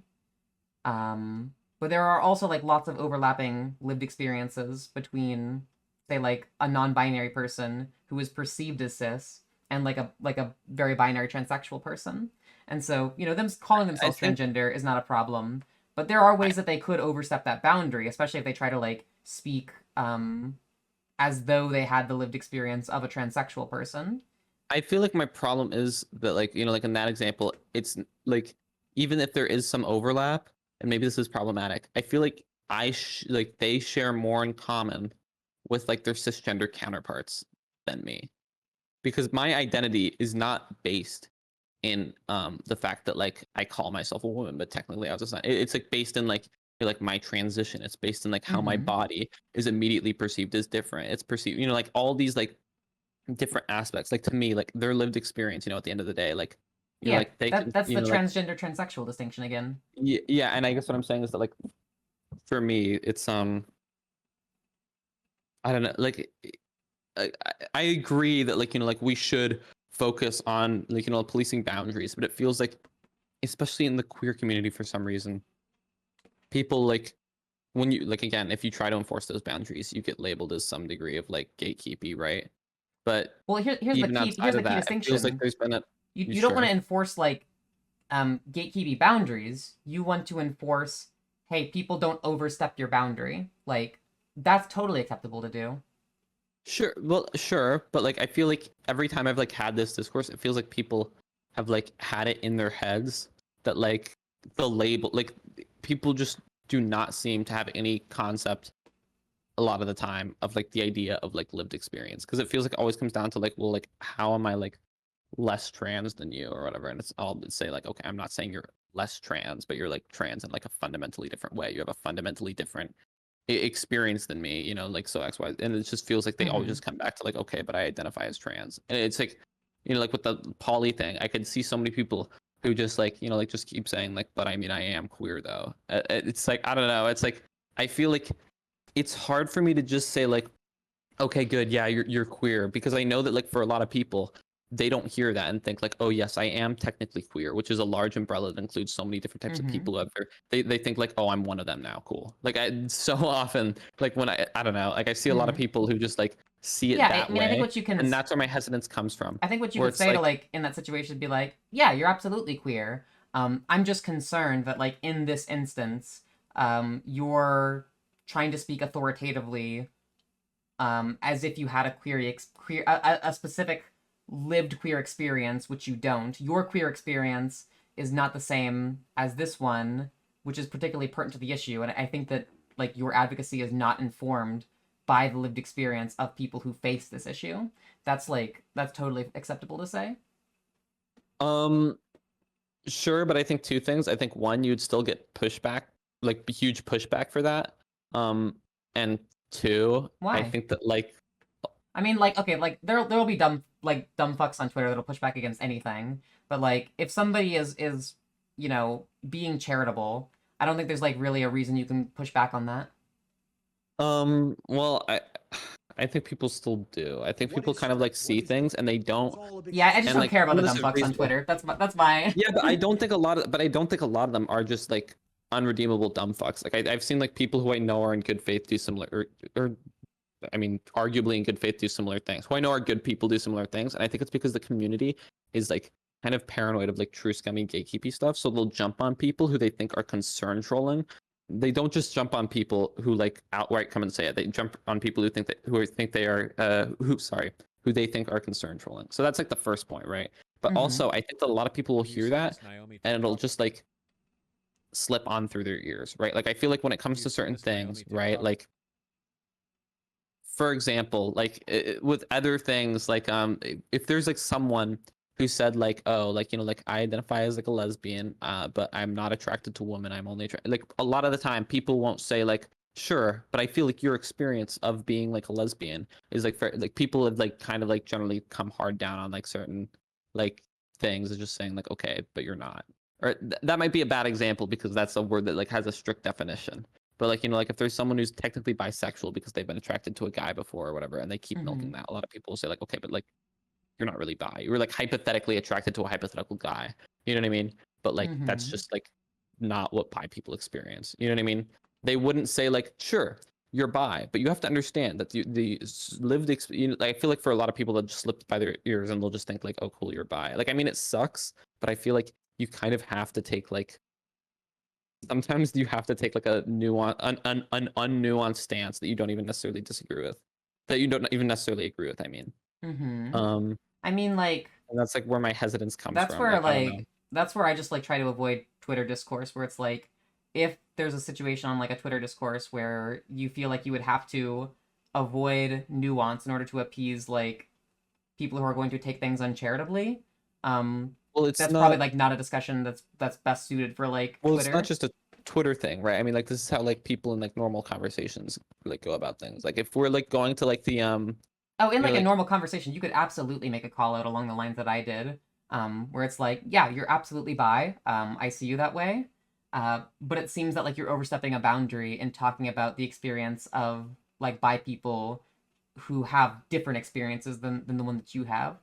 maybe I'm just black pilled from talking to like a lot of like you know like cishet people or whatever, but like Mm-hmm. a lot of times when I have these conversations, it feels like it's just they literally just do not even have like I assume they have a framework that they just do not have. Like a lot of people do not like under, especially if you're like, you know, like a cishet white guy, Mm-hmm. you like the framework of lived experience, like is just like beyond you. A lot of that, like just the idea of explaining to someone like, oh well, this person like lives as, you know, like this, and you're like, okay, That's well, fair. like I mean, I think that more people need to take a sociology class. yeah, it's I don't know, it's I guess like that's kind of what my hesitance comes down to, is that like, you know, like if pushed on it, I guess like yeah, I would agree. Like I would probably take the stance like that you did of like, like oh, like whether or not like I don't even necessarily know if it's queer. I guess I'm more open to it now, but like Mm-hmm. whether or not it is, I would feel hesitant just because like a lot of people just like fall back on like, oh, I'm literally queer. You know what I mean? And Mm-hmm. like I feel like my hesitation comes from the fact that like I guess it I really don't know. depends on what they're falling back towards. Like I'm literally queer for.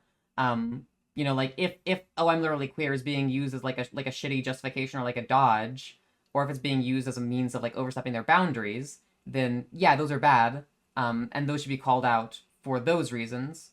I guess it's like a lot of the time, like I don't really feel like a kinship with some people because they have such different like lives than me, like like such different attachment to their identity than me.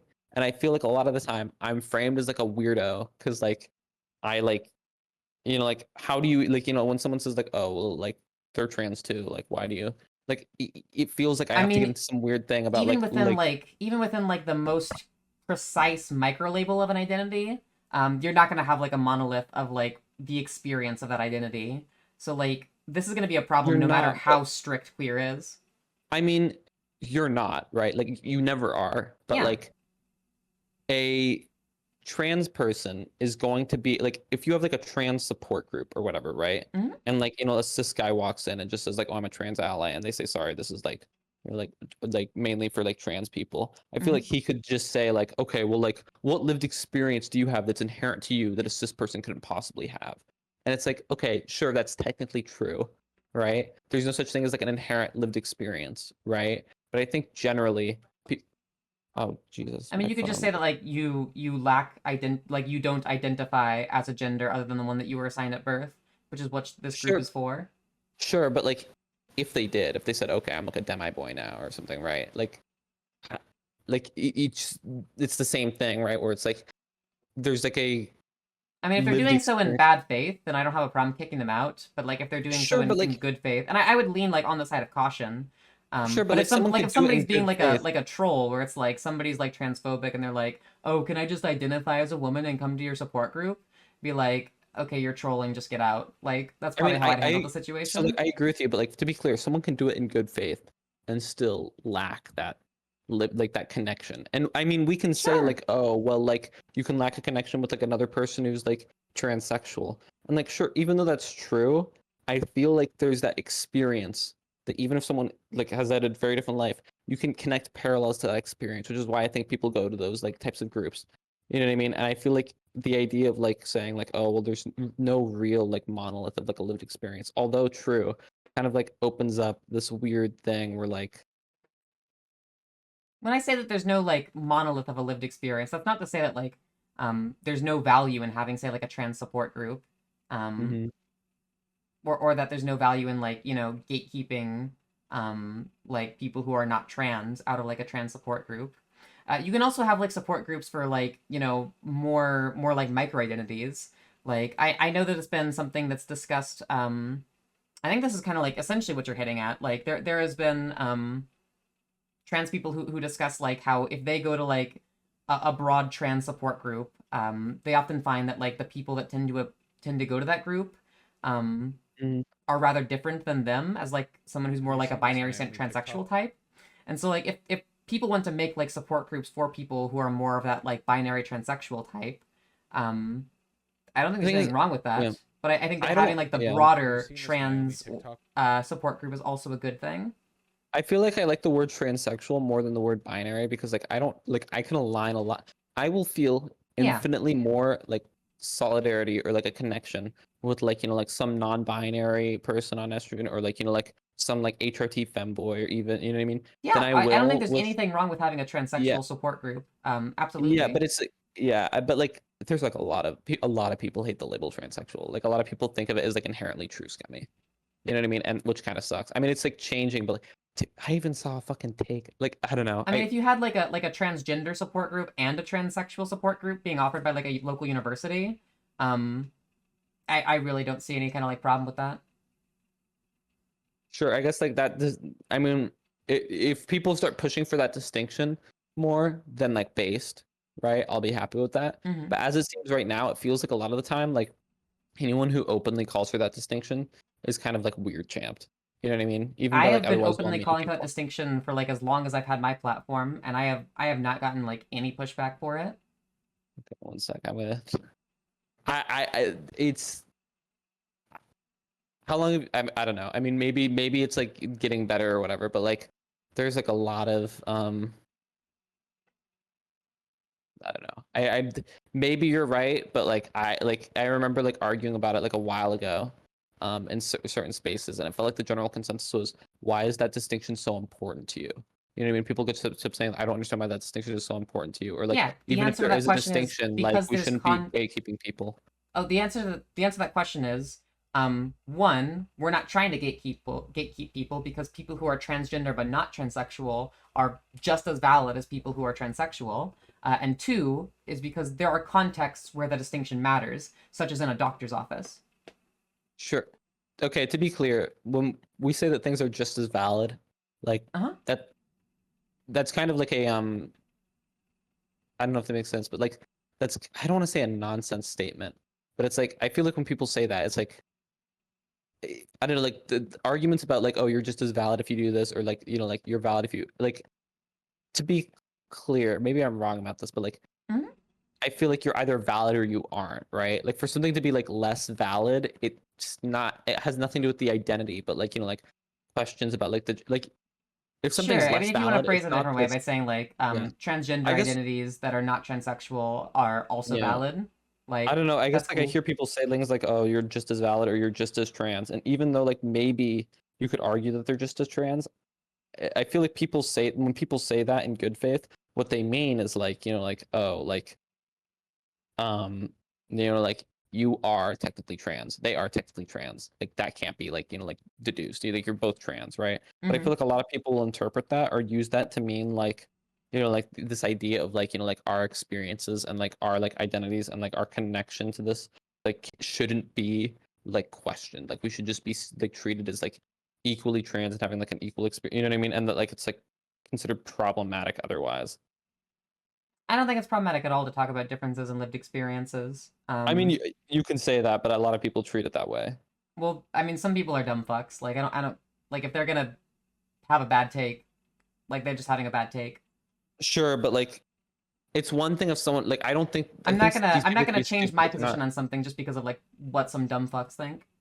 sure, but like I know that a lot of time you say like, oh well, they're just stupid or whatever, but I think like, you know, like a lot of stupid people are stupid because they've been led to believe a certain thing or like I led agree to with think a that. certain way. Yeah. Like there are a lot of people who are take too far gone or whatever, right? But a lot of these issues that I'm Hmm. talking about are coming from people. Like I've talked to people who've had really dumb takes that eventually like, you know, like Yeah. end up coming to a more reasonable position Well, and later. And that's I feel that's like why you I don't want to appeal. just treat people as too far. Like these are people we share a community I'm not with, trying to right? like Like treat them as too far gone, but rather to say like I'm not gonna compromise my position because people like disagree or they incorrectly view something as problematic when it's not problematic. Like yeah. I'm going to make the argument, and if they're reachable, I hope that they would hear out the argument and we can have like a conversation about it. You know? Mm-hmm. Um, yeah, I don't know. I just, I guess I'm like kind of like black pilled on like, a lot of like, or maybe black pilled is a little bit heavy because I think it's gonna get better again. But like right now, just especially online, it feels like there's this weird like, and I know people eye roll at this, but like by some people, it feels like there's like this subtle villainization of like trans women as if we're like mean girls or something, or that like as if like we like are like the no fun aspect of like the trans community in certain spaces. I've gotten that vibe. I don't know how to explain it, Hmm. but like I've never heard of this there have been before. there's been like there okay. Like I think that it happens because like trans women, right, are generally just if you're asking whether or not someone's trans, a trans woman is almost always going to be like the one that is like immediately accepted, right? Like it's almost never a question of like the validity of like a trans woman. You know what I mean? Like for Hmm. most people, right? That doesn't really get called into question as much. And I feel like in a lot of spaces, you know, especially with people who are like are in like living in bubbles or whatever, or like, you know, like might have like, you know, like don't have that lived experience. A lot of the time, people's evaluations of like how hard it is for someone or whether or not someone gets easier or not comes from how they are accepted within the community. You know what I mean? as opposed to like the conditions of their life. Or like I know this sounds weird, but like there's been so many discussions I've had where I feel like people will talk to me where they like kind of like slightly see me as like privileged because I'm like, like binary, which like I mean I guess like you could argue is technically true to a degree, but they will say that when like the non-binary person in question is like a cis-presenting person, who's Well, not transsexual, I guess. it's definitely complicated, because it's like it's very nuanced and intersectional, where it's like, in terms of like society at large, somebody who's like visibly trans versus somebody who is, like non-binary, but they're perceived as like their assigned gender at birth. Like the visibly trans person is going to face a lot more like public transphobia. But there are absolutely also like online spaces where, say in a trans medicalist space, or even a space that has maybe some trans medicalist tendencies or leanings, where like a non-binary person is going to face more discrimination than like a transsexual person would. And so like Okay, it's very contextual, I think. Yeah, sure, but I guess my problem is that like to me, like the issues, this is gonna sound really mean, but like the issues that a lot of time people alleviate towards of like being like a cis or like not a cis person, I shouldn't say like a cis presenting, you know what I mean, person who's non-dysphoric who doesn't transition, right? Who like might throw in some like fun pronouns or like like like identify like whatever, right? I feel like people like my problem is that like whatever like problems you'd have like being accepted by the trans community, and this is gonna sound mean, are like so trivial to like to me to like even like the more minute problems that like I'm relatively privileged as a trans person, like I'm Yeah. white and I live in the West, right? You know what I mean? But like even for me, there are things that I deal with that like single aspects of my life that just blow out of the water a lot of those complaints. And I guess it's frustrating because it feels like it's kind of like made it into this even ground where it's like, sure, I can acknowledge that, like maybe when you go outside you get judged more, but in the community, and it's like, okay, I mean, I feel like people ultimately, just like minimize it a lot where it's like it's not comparable. You know what I mean? Like I like I'm always like, like publicly isolated by people. I'm always seen as, I don't know, it just feels like though I think there's definitely like real differences, and real differences worth discussing. And like the ways in which like trans people are off, like say like a transsexual person is often disparaged like in public. Um, somebody who may be non-binary, maybe just perceived as their assigned gender, wouldn't be facing that kind of like public discrimination.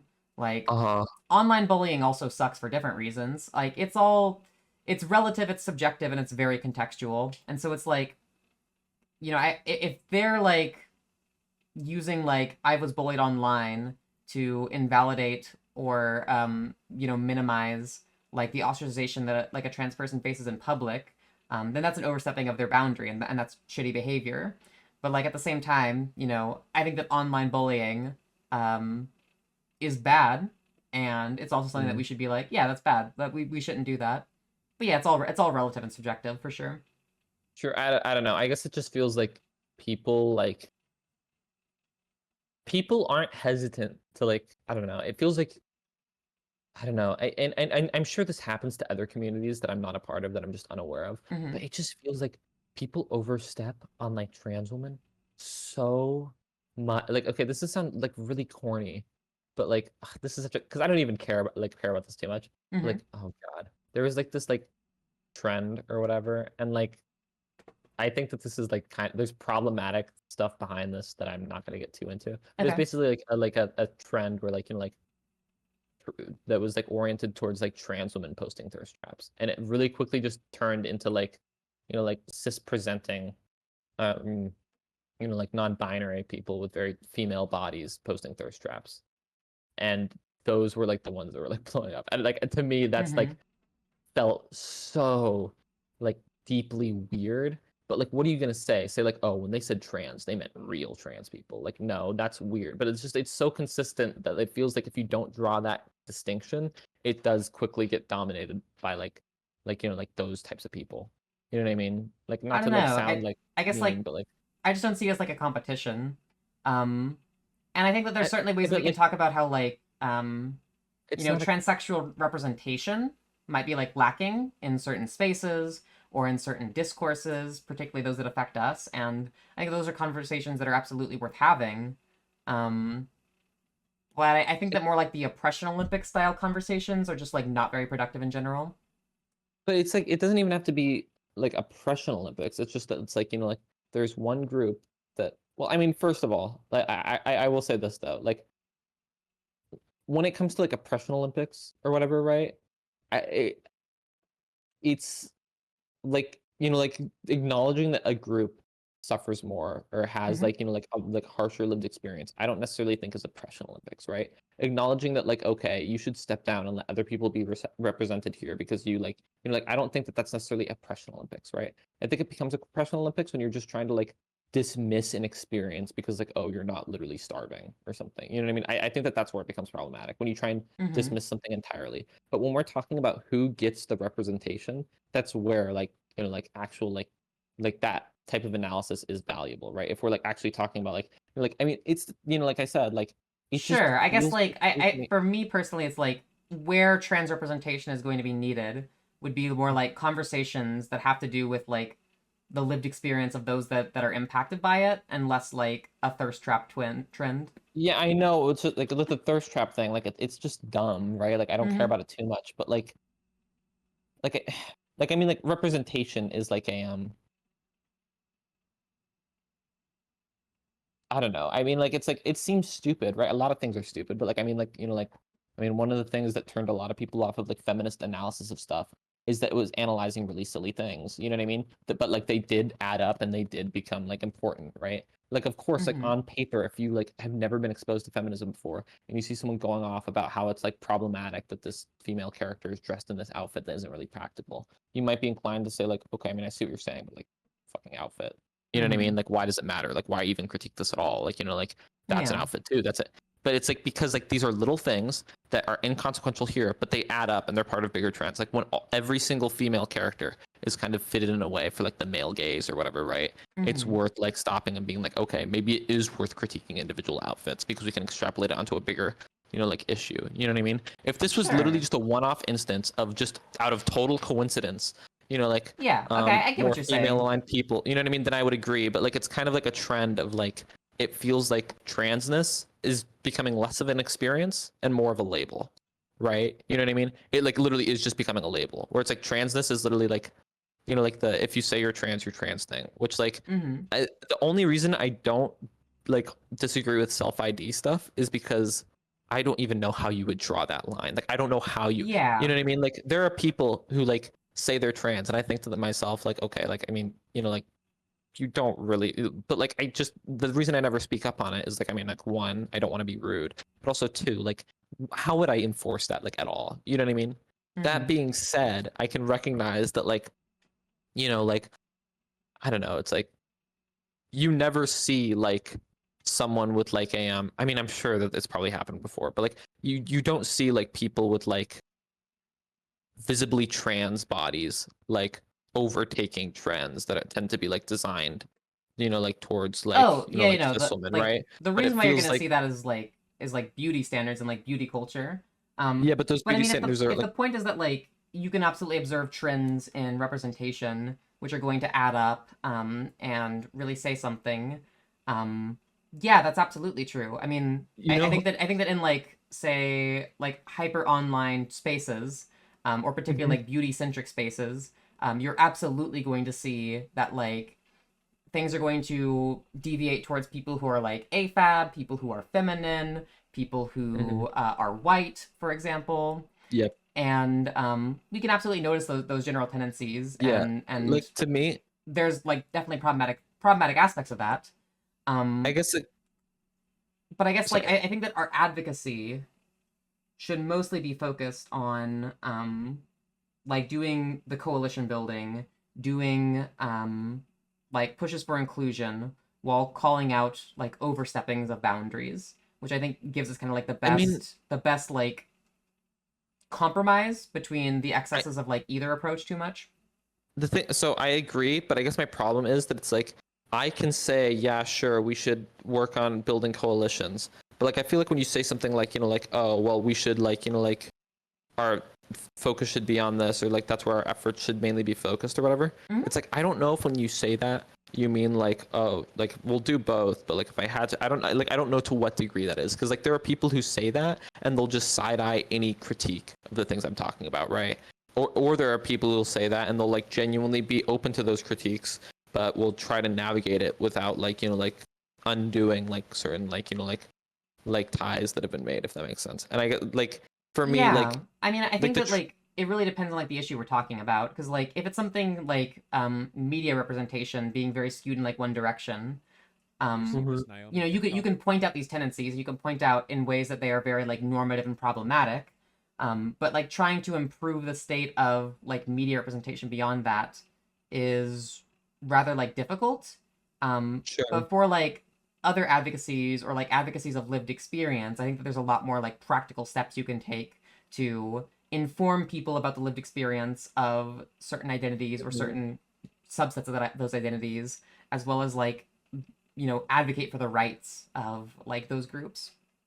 I guess my frustration comes because it feels like a lot of people will like see this type of stuff and think like, oh, if anything, that's like, and it usually from people who are really naive and haven't thought about it, or like have a very labels oriented framework that they're looking at it from, will like almost seem like, well, if anything, that's more radical because it's someone who has a very visibly female body, right? Who's like, like rejecting the idea that they're a female, that's based. And it's like, okay, but like, let's be real here. People are not like retweeting this thirst trap because of the person's they them pronouns. You know what I mean? Like Yeah. that's but like it's about like at the end of the day it's about body positivity, and think- these people have like the body of a cis For woman. sure. You know what I mean? I think that like there comes to a point where like identity politics is not like a sufficient like just it's not a sufficient tool for analyzing everything that's going on in a situation.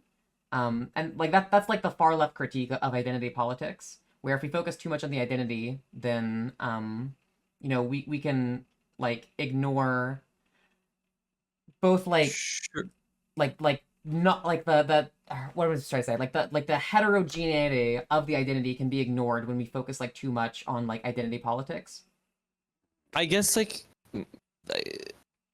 I guess I don't understand how you wouldn't like have to enter identity politics when we're talking about like like queer like appropriation and stuff, or like like queer like like bodies and stuff. Like, that feels like, I mean, honestly a lot of people use identity politics to mean different things, but like to me that feels like the ultimate situation where it's like, okay, I guess we have to use identity politics, because like I don't understand, like would you like what other framework would you use outside of identity? Like I mean, again, like people use identity politics to mean different things. Some people like consider Yeah. identity, you know what I mean? So But like if you're like the different frameworks would be either like identity versus experience, and you know, ultimately like there's lots of different ways in which transphobia say can manifest.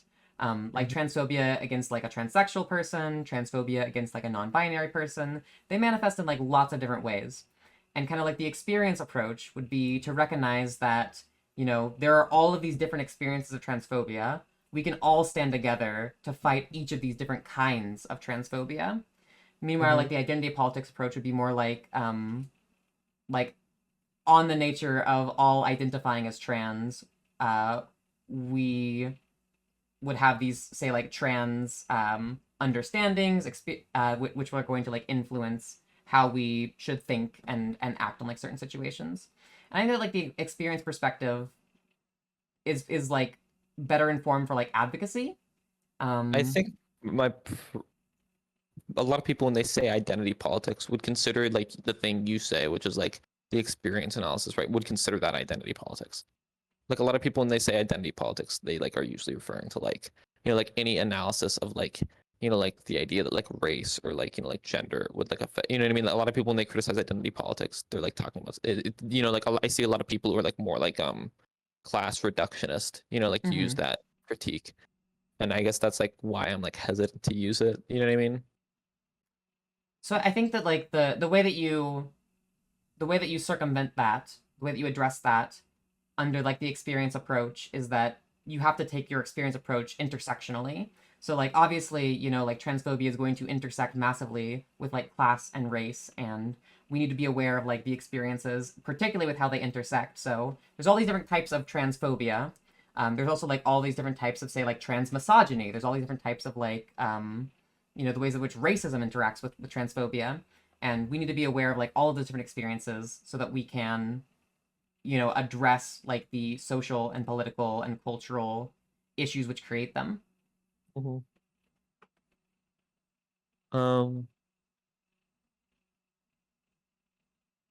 Sure. I mean, I guess is that like contesting what like my like issue though, or like?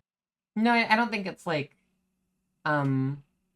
if somebody does like a class reductionist analysis of like transphobia or Well, I'm racism, more so the talking about problem is like that the like they're not original. being intersectional. Yeah, I'm more so talking about like the original like my like the prompt when I have like these issues with like like it feeling like there's like this subtext, right? Subtext might be the wrong word, but it feels like um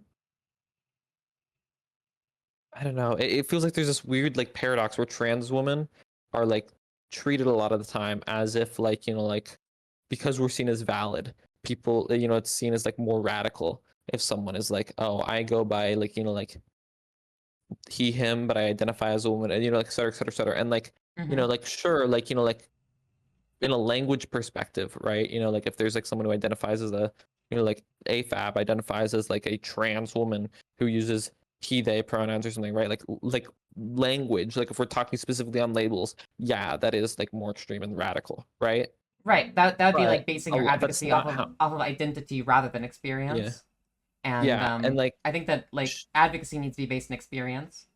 yeah, sure, I guess like I don't know, it feels like I don't know. I mean, it's like hard for me not to be bitter, but like it like there's a reason why like so many like trans girls specifically, or like trans women, or I guess like like transsexuals, I guess, right? Mm-hmm. Especially who've been out for a while, kind of have like these weird biases that come out here and there, and I think people like to just quickly shut it down as like, oh, they're just like a mean trans med who just like hates people who are different or whatever, right? And like sure, a lot of the time that might be true, but I feel like no one ever stops to think like, why is this trend keep happening? So I think people like to like go with the route of like, oh, they're assimilationist or whatever. But like I know a lot of people who've had those tendencies who are very much not assimilationist. You know what I mean? Mm-hmm.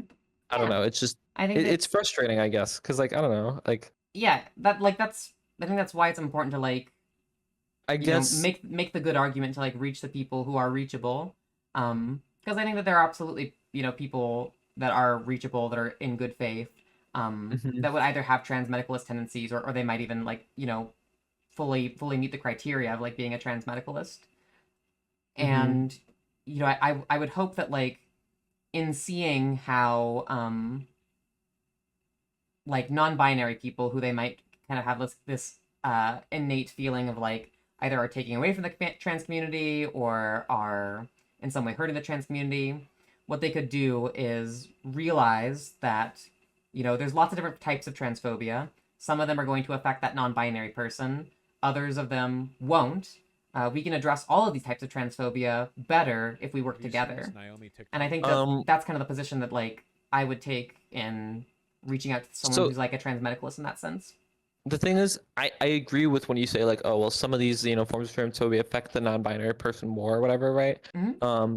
But to be clear, like even though I agree with that, it feels like it's kind of loaded, where it's like like if like how like a lot of like the problem with both sides stuff is not that like like there's not actually issues on both sides, right? It's Mm-hmm. that people will kind of like use that rhetoric of like like, well, I see problems with both sides, when like the problem with one side is that like some guy like said something out of line once, and the other guy like ripped someone's head off, and like stuff like that. Like to me, like I guess my problem is that it feels like there's this like vague like equating of like these experiences, I don't mean when to like at the equate end of the them, day, yeah. but rather I think that like if you want to think about like prioritizing certain like certain forms of advocacy, I think that you can do Mm-hmm. it kind of like on a basis of seeing how much people are materially affected by something, where it's Mm-hmm. like if we're talking about like transphobia manifesting in society at large, especially against like non-passing trans people, and how that's going to result in them being denied housing, being denied jobs, um, being like attacked in public potentially, like Mm-hmm. that has more of a material harm than online bullying, and so we can Mm-hmm. we can devote more material resources towards like fixing more material harm. Like that, I think you can take like a very utilitarian approach to this in order to direct all the advocacy. But like I would want the, you know, non-binary person who, even if they just face like online bullying, I want them on our side in directing that material advocacy towards helping all of our goals. Yeah, I mean, I agree, but like, it, I don't know. It just feels like, I don't know. I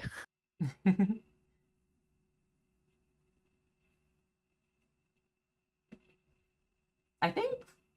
I guess my problem is like, it's like I agree with what you're saying, but I feel like like people just constantly like, it feels like a lot of the time will like, you know, like say things you like that you're saying, but like just still underplay the difference, because it's like I feel like people act like it's like, oh well, you know, like a gay man is gonna have a different lived experience than like, you know, like a bisexual man, you know what I mean, who maybe like doesn't really date men. And it's like I feel like that difference, you know, could be big, especially if the bisexual man doesn't really date men. But like I feel like there's such like the aspect of like changing your body and having a body that does not align with society and literally like being visibly trans is so huge to me that it's like it's more akin to like I don't even, again, I try not to go into like, you know, like I'm not gonna use a race analogy because like I like don't want to like butcher it too hard, but like it You know, I to mean, me like you can say that like non-passing trans people are in many instances treated as like freaks, and like or even if that you're like has like a vaguely really huge clocky, impact on their material experience. or even if you're like vaguely clocky, right? Like if someone finds out, like generally, it was like the thing I was saying with poly people. Generally, if someone finds out, like, you know, like that there's like maybe like a girl, like if some guy's dating a girl, right? He thinks she's a girl, but then he finds out like, oh, actually they go by they them or something, right? And identify as agender. That person is not going to think, oh, they're a freak, they're a degenerate. Most people, most transphobia against those people is like, oh, it's like a phase, they're confused or whatever, right?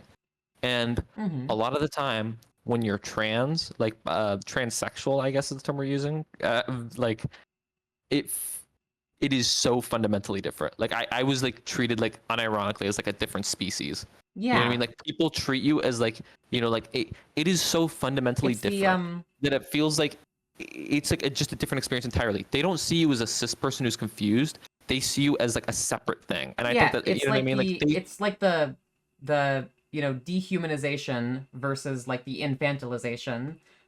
it's like at And least with, both suck. Have you seen this Naomi but it's like at TikTok? least with like the infantilization, they still see you as like one of them.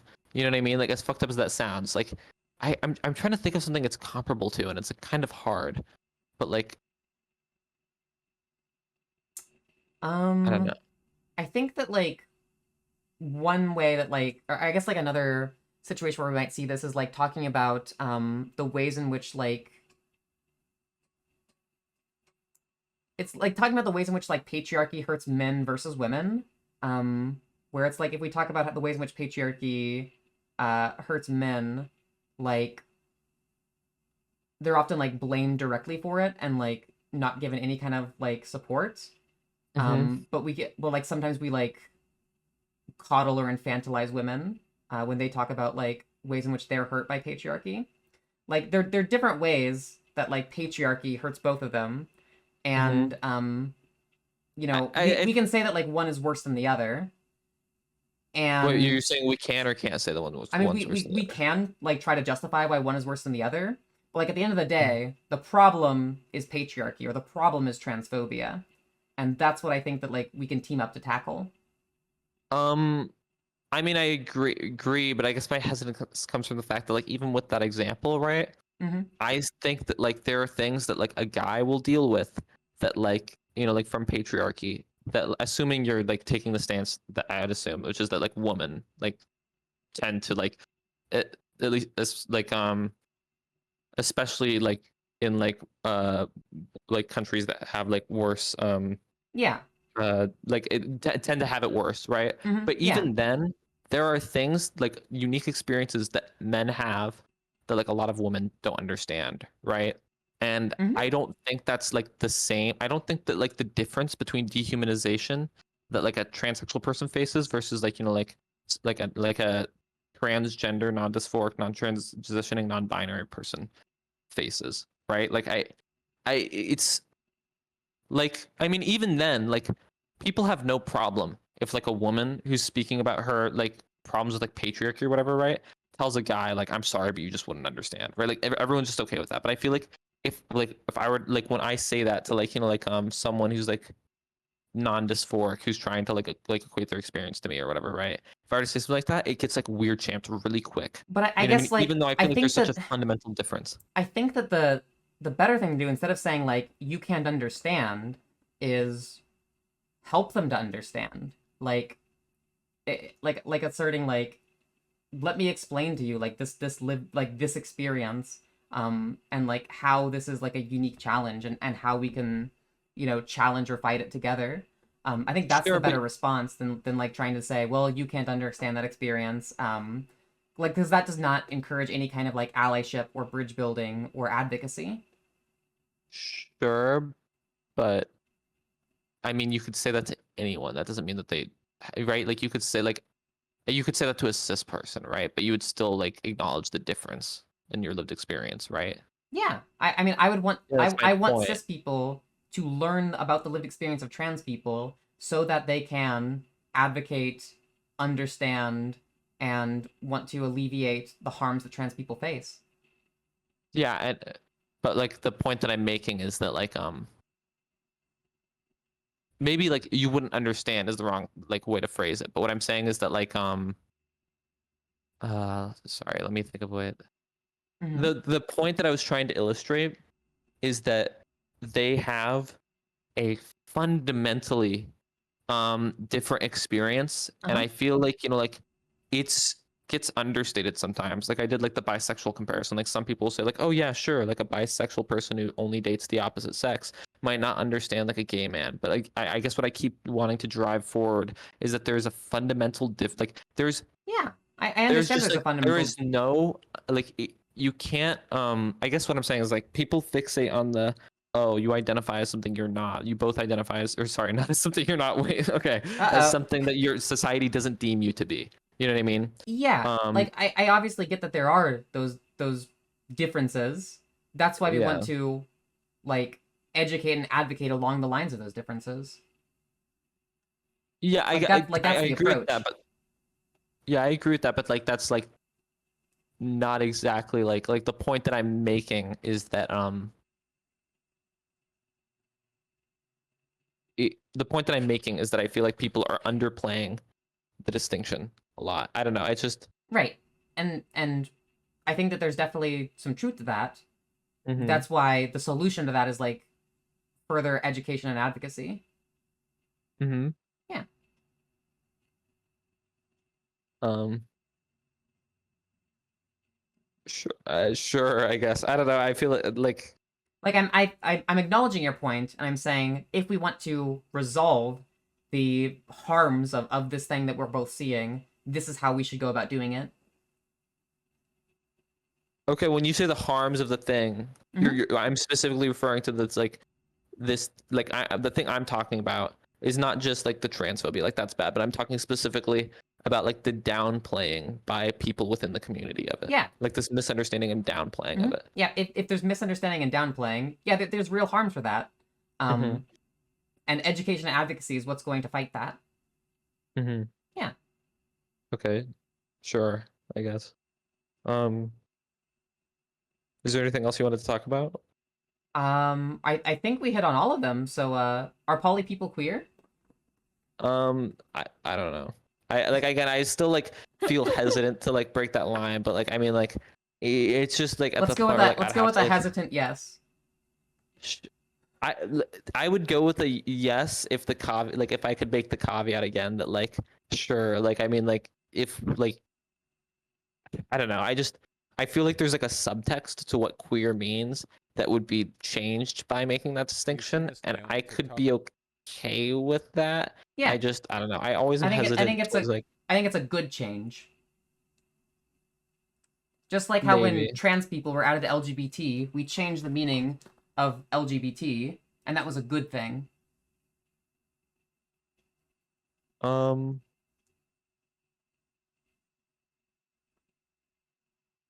yeah. We True. did it. Woo! Well, I mean, I again, like, I don't necessarily agree with I mean, like, I agree with it with a bunch of caveats that I feel like people haven't really met. Like, I feel like there's a subtext of the idea of like this community, like this queer community, right? Mhm. That like what that means, that would be meaningfully changed, like the more and more it's opened up. And I think that like I don't know, I the reason think I like get so gatekeepy sometimes is because I feel like a lot of the times people like just as soon as they are in, they just overstep like nuts. And it's like it hurts, especially as like a like a I guess you'd say like a transsexual female, I guess. I don't know. yeah, I mean, like, I think that your concerns are all valid ones. They're just concerns that were raised every single time we added any identity to the queer umbrella. Be they adding trans people, adding bi people, adding aromantic people, adding intersex people. Um, I might agree with like a romantic and maybe bi, but like there's not really a problem with like intersex and trans people overstepping, right? Like I mean, sure, oh, people there understand like absolutely is.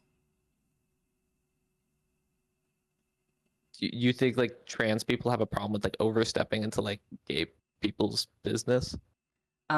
I think that I like mean, I'm I sure think it that could trans people happen, can but like absolutely be like homophobic, or they can like overstep talking about like gay discourse or other queer discourse that like they don't have the knowledge or lived experience around. Like trans people can do that sure, too. sure, it can happen, but generally, I think that that problem exists even more so from like gay people onto trans people or like from bi people onto gay people. That like I feel like that Probably agree with phenomenon that. doesn't really Yeah. exist. That's I guess that's where I contest it, is that like I feel like it's not really a legitimate concern as much. You know what I mean? Sure. I Um, think that like there are definitely instances where there's more potential for concern than others. Um like you could certainly say that there's more potential for concern with like bisexual people because bisexual people can be a lot closer to heteronormativity than other queer identities. mhm. Um, but yeah, I think that those caveats and those desires to combat like overstepping boundaries is something that we should do as queer advocates, Yeah. and as queer advocates that include polyamorous people in our advocacy.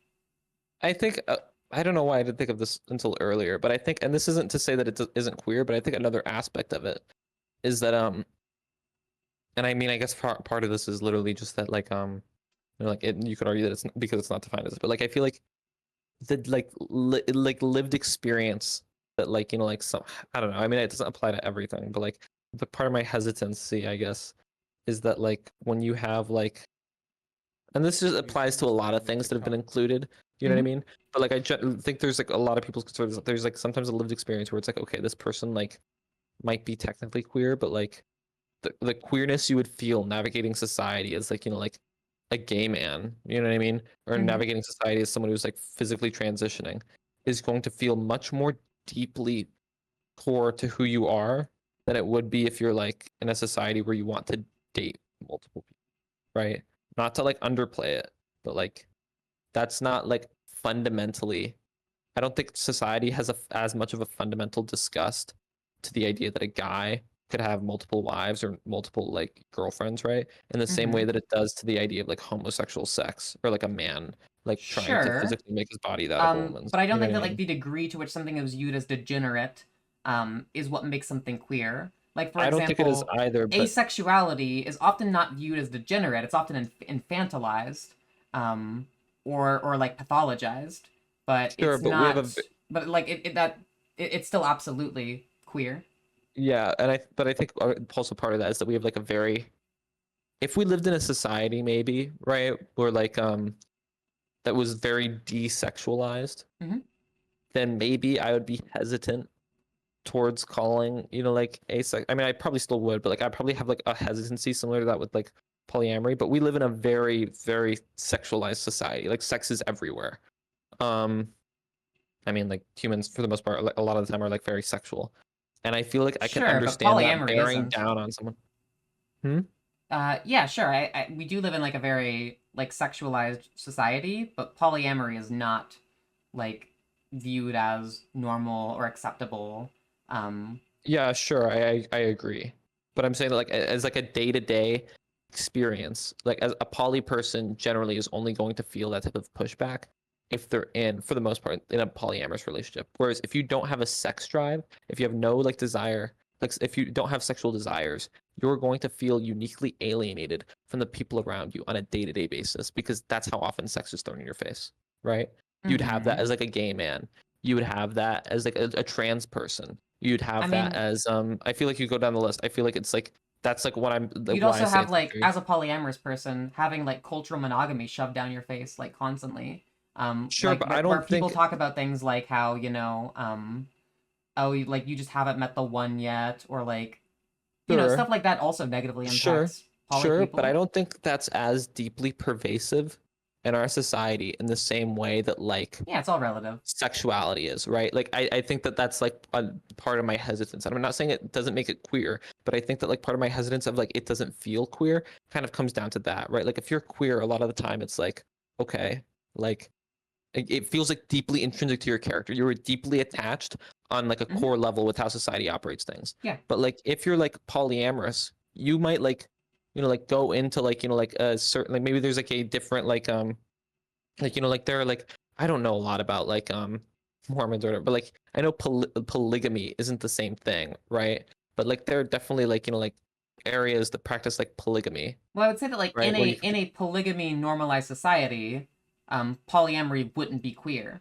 But the whole point is that sure, but within our society and culture, which sees polyamory as degenerate, anybody who is practicing polyamorous, who is themselves innately polyamorous, I they are challenging that hegemonic culture thing is in a I way that's wouldn't say queer. that our society innately views it as degenerate in the same way they do like I said like these like in a lot of areas like, there's aspects of that which are like accepted, especially if you're a man, right? The idea of like having multiple partners like can be looked down upon on in certain aspects of our society but can be encouraged in others, which is kind of Have you seen contradictory. this But Naomi TikTok? um I think that like I guess like again, it's the type of thing where it's like I don't necessarily disagree with it being queer, but I do think it's like one of these situations where it would be kind of unique in opening up for this label. I mean, it'd be like one of the Yeah. first things that, to my knowledge, and I could be missing something, it would be like one of the very first like identities that we would be incorporating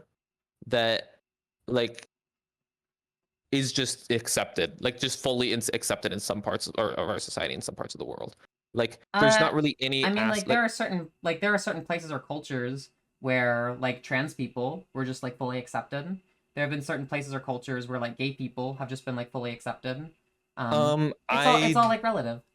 I for one, at least like from like a lot of the knowledge I have of these things, I don't like there are places where it's been more accepted, but like for the most part, when a lot of people like allude to like certain cultures that like, oh well, this culture like like fully accepted trans people, Hmm. those trans people are still viewed as like like there's still a level of isolation that's been given, or like a level of like they're not. It really depends on the culture. Like in some It cultures, like does, trans but for people the were like most viewed as like gods or goddesses almost, and that sure, like but they like had like a there's not really spiritual like power that was sure, like but it's valued not in that really society.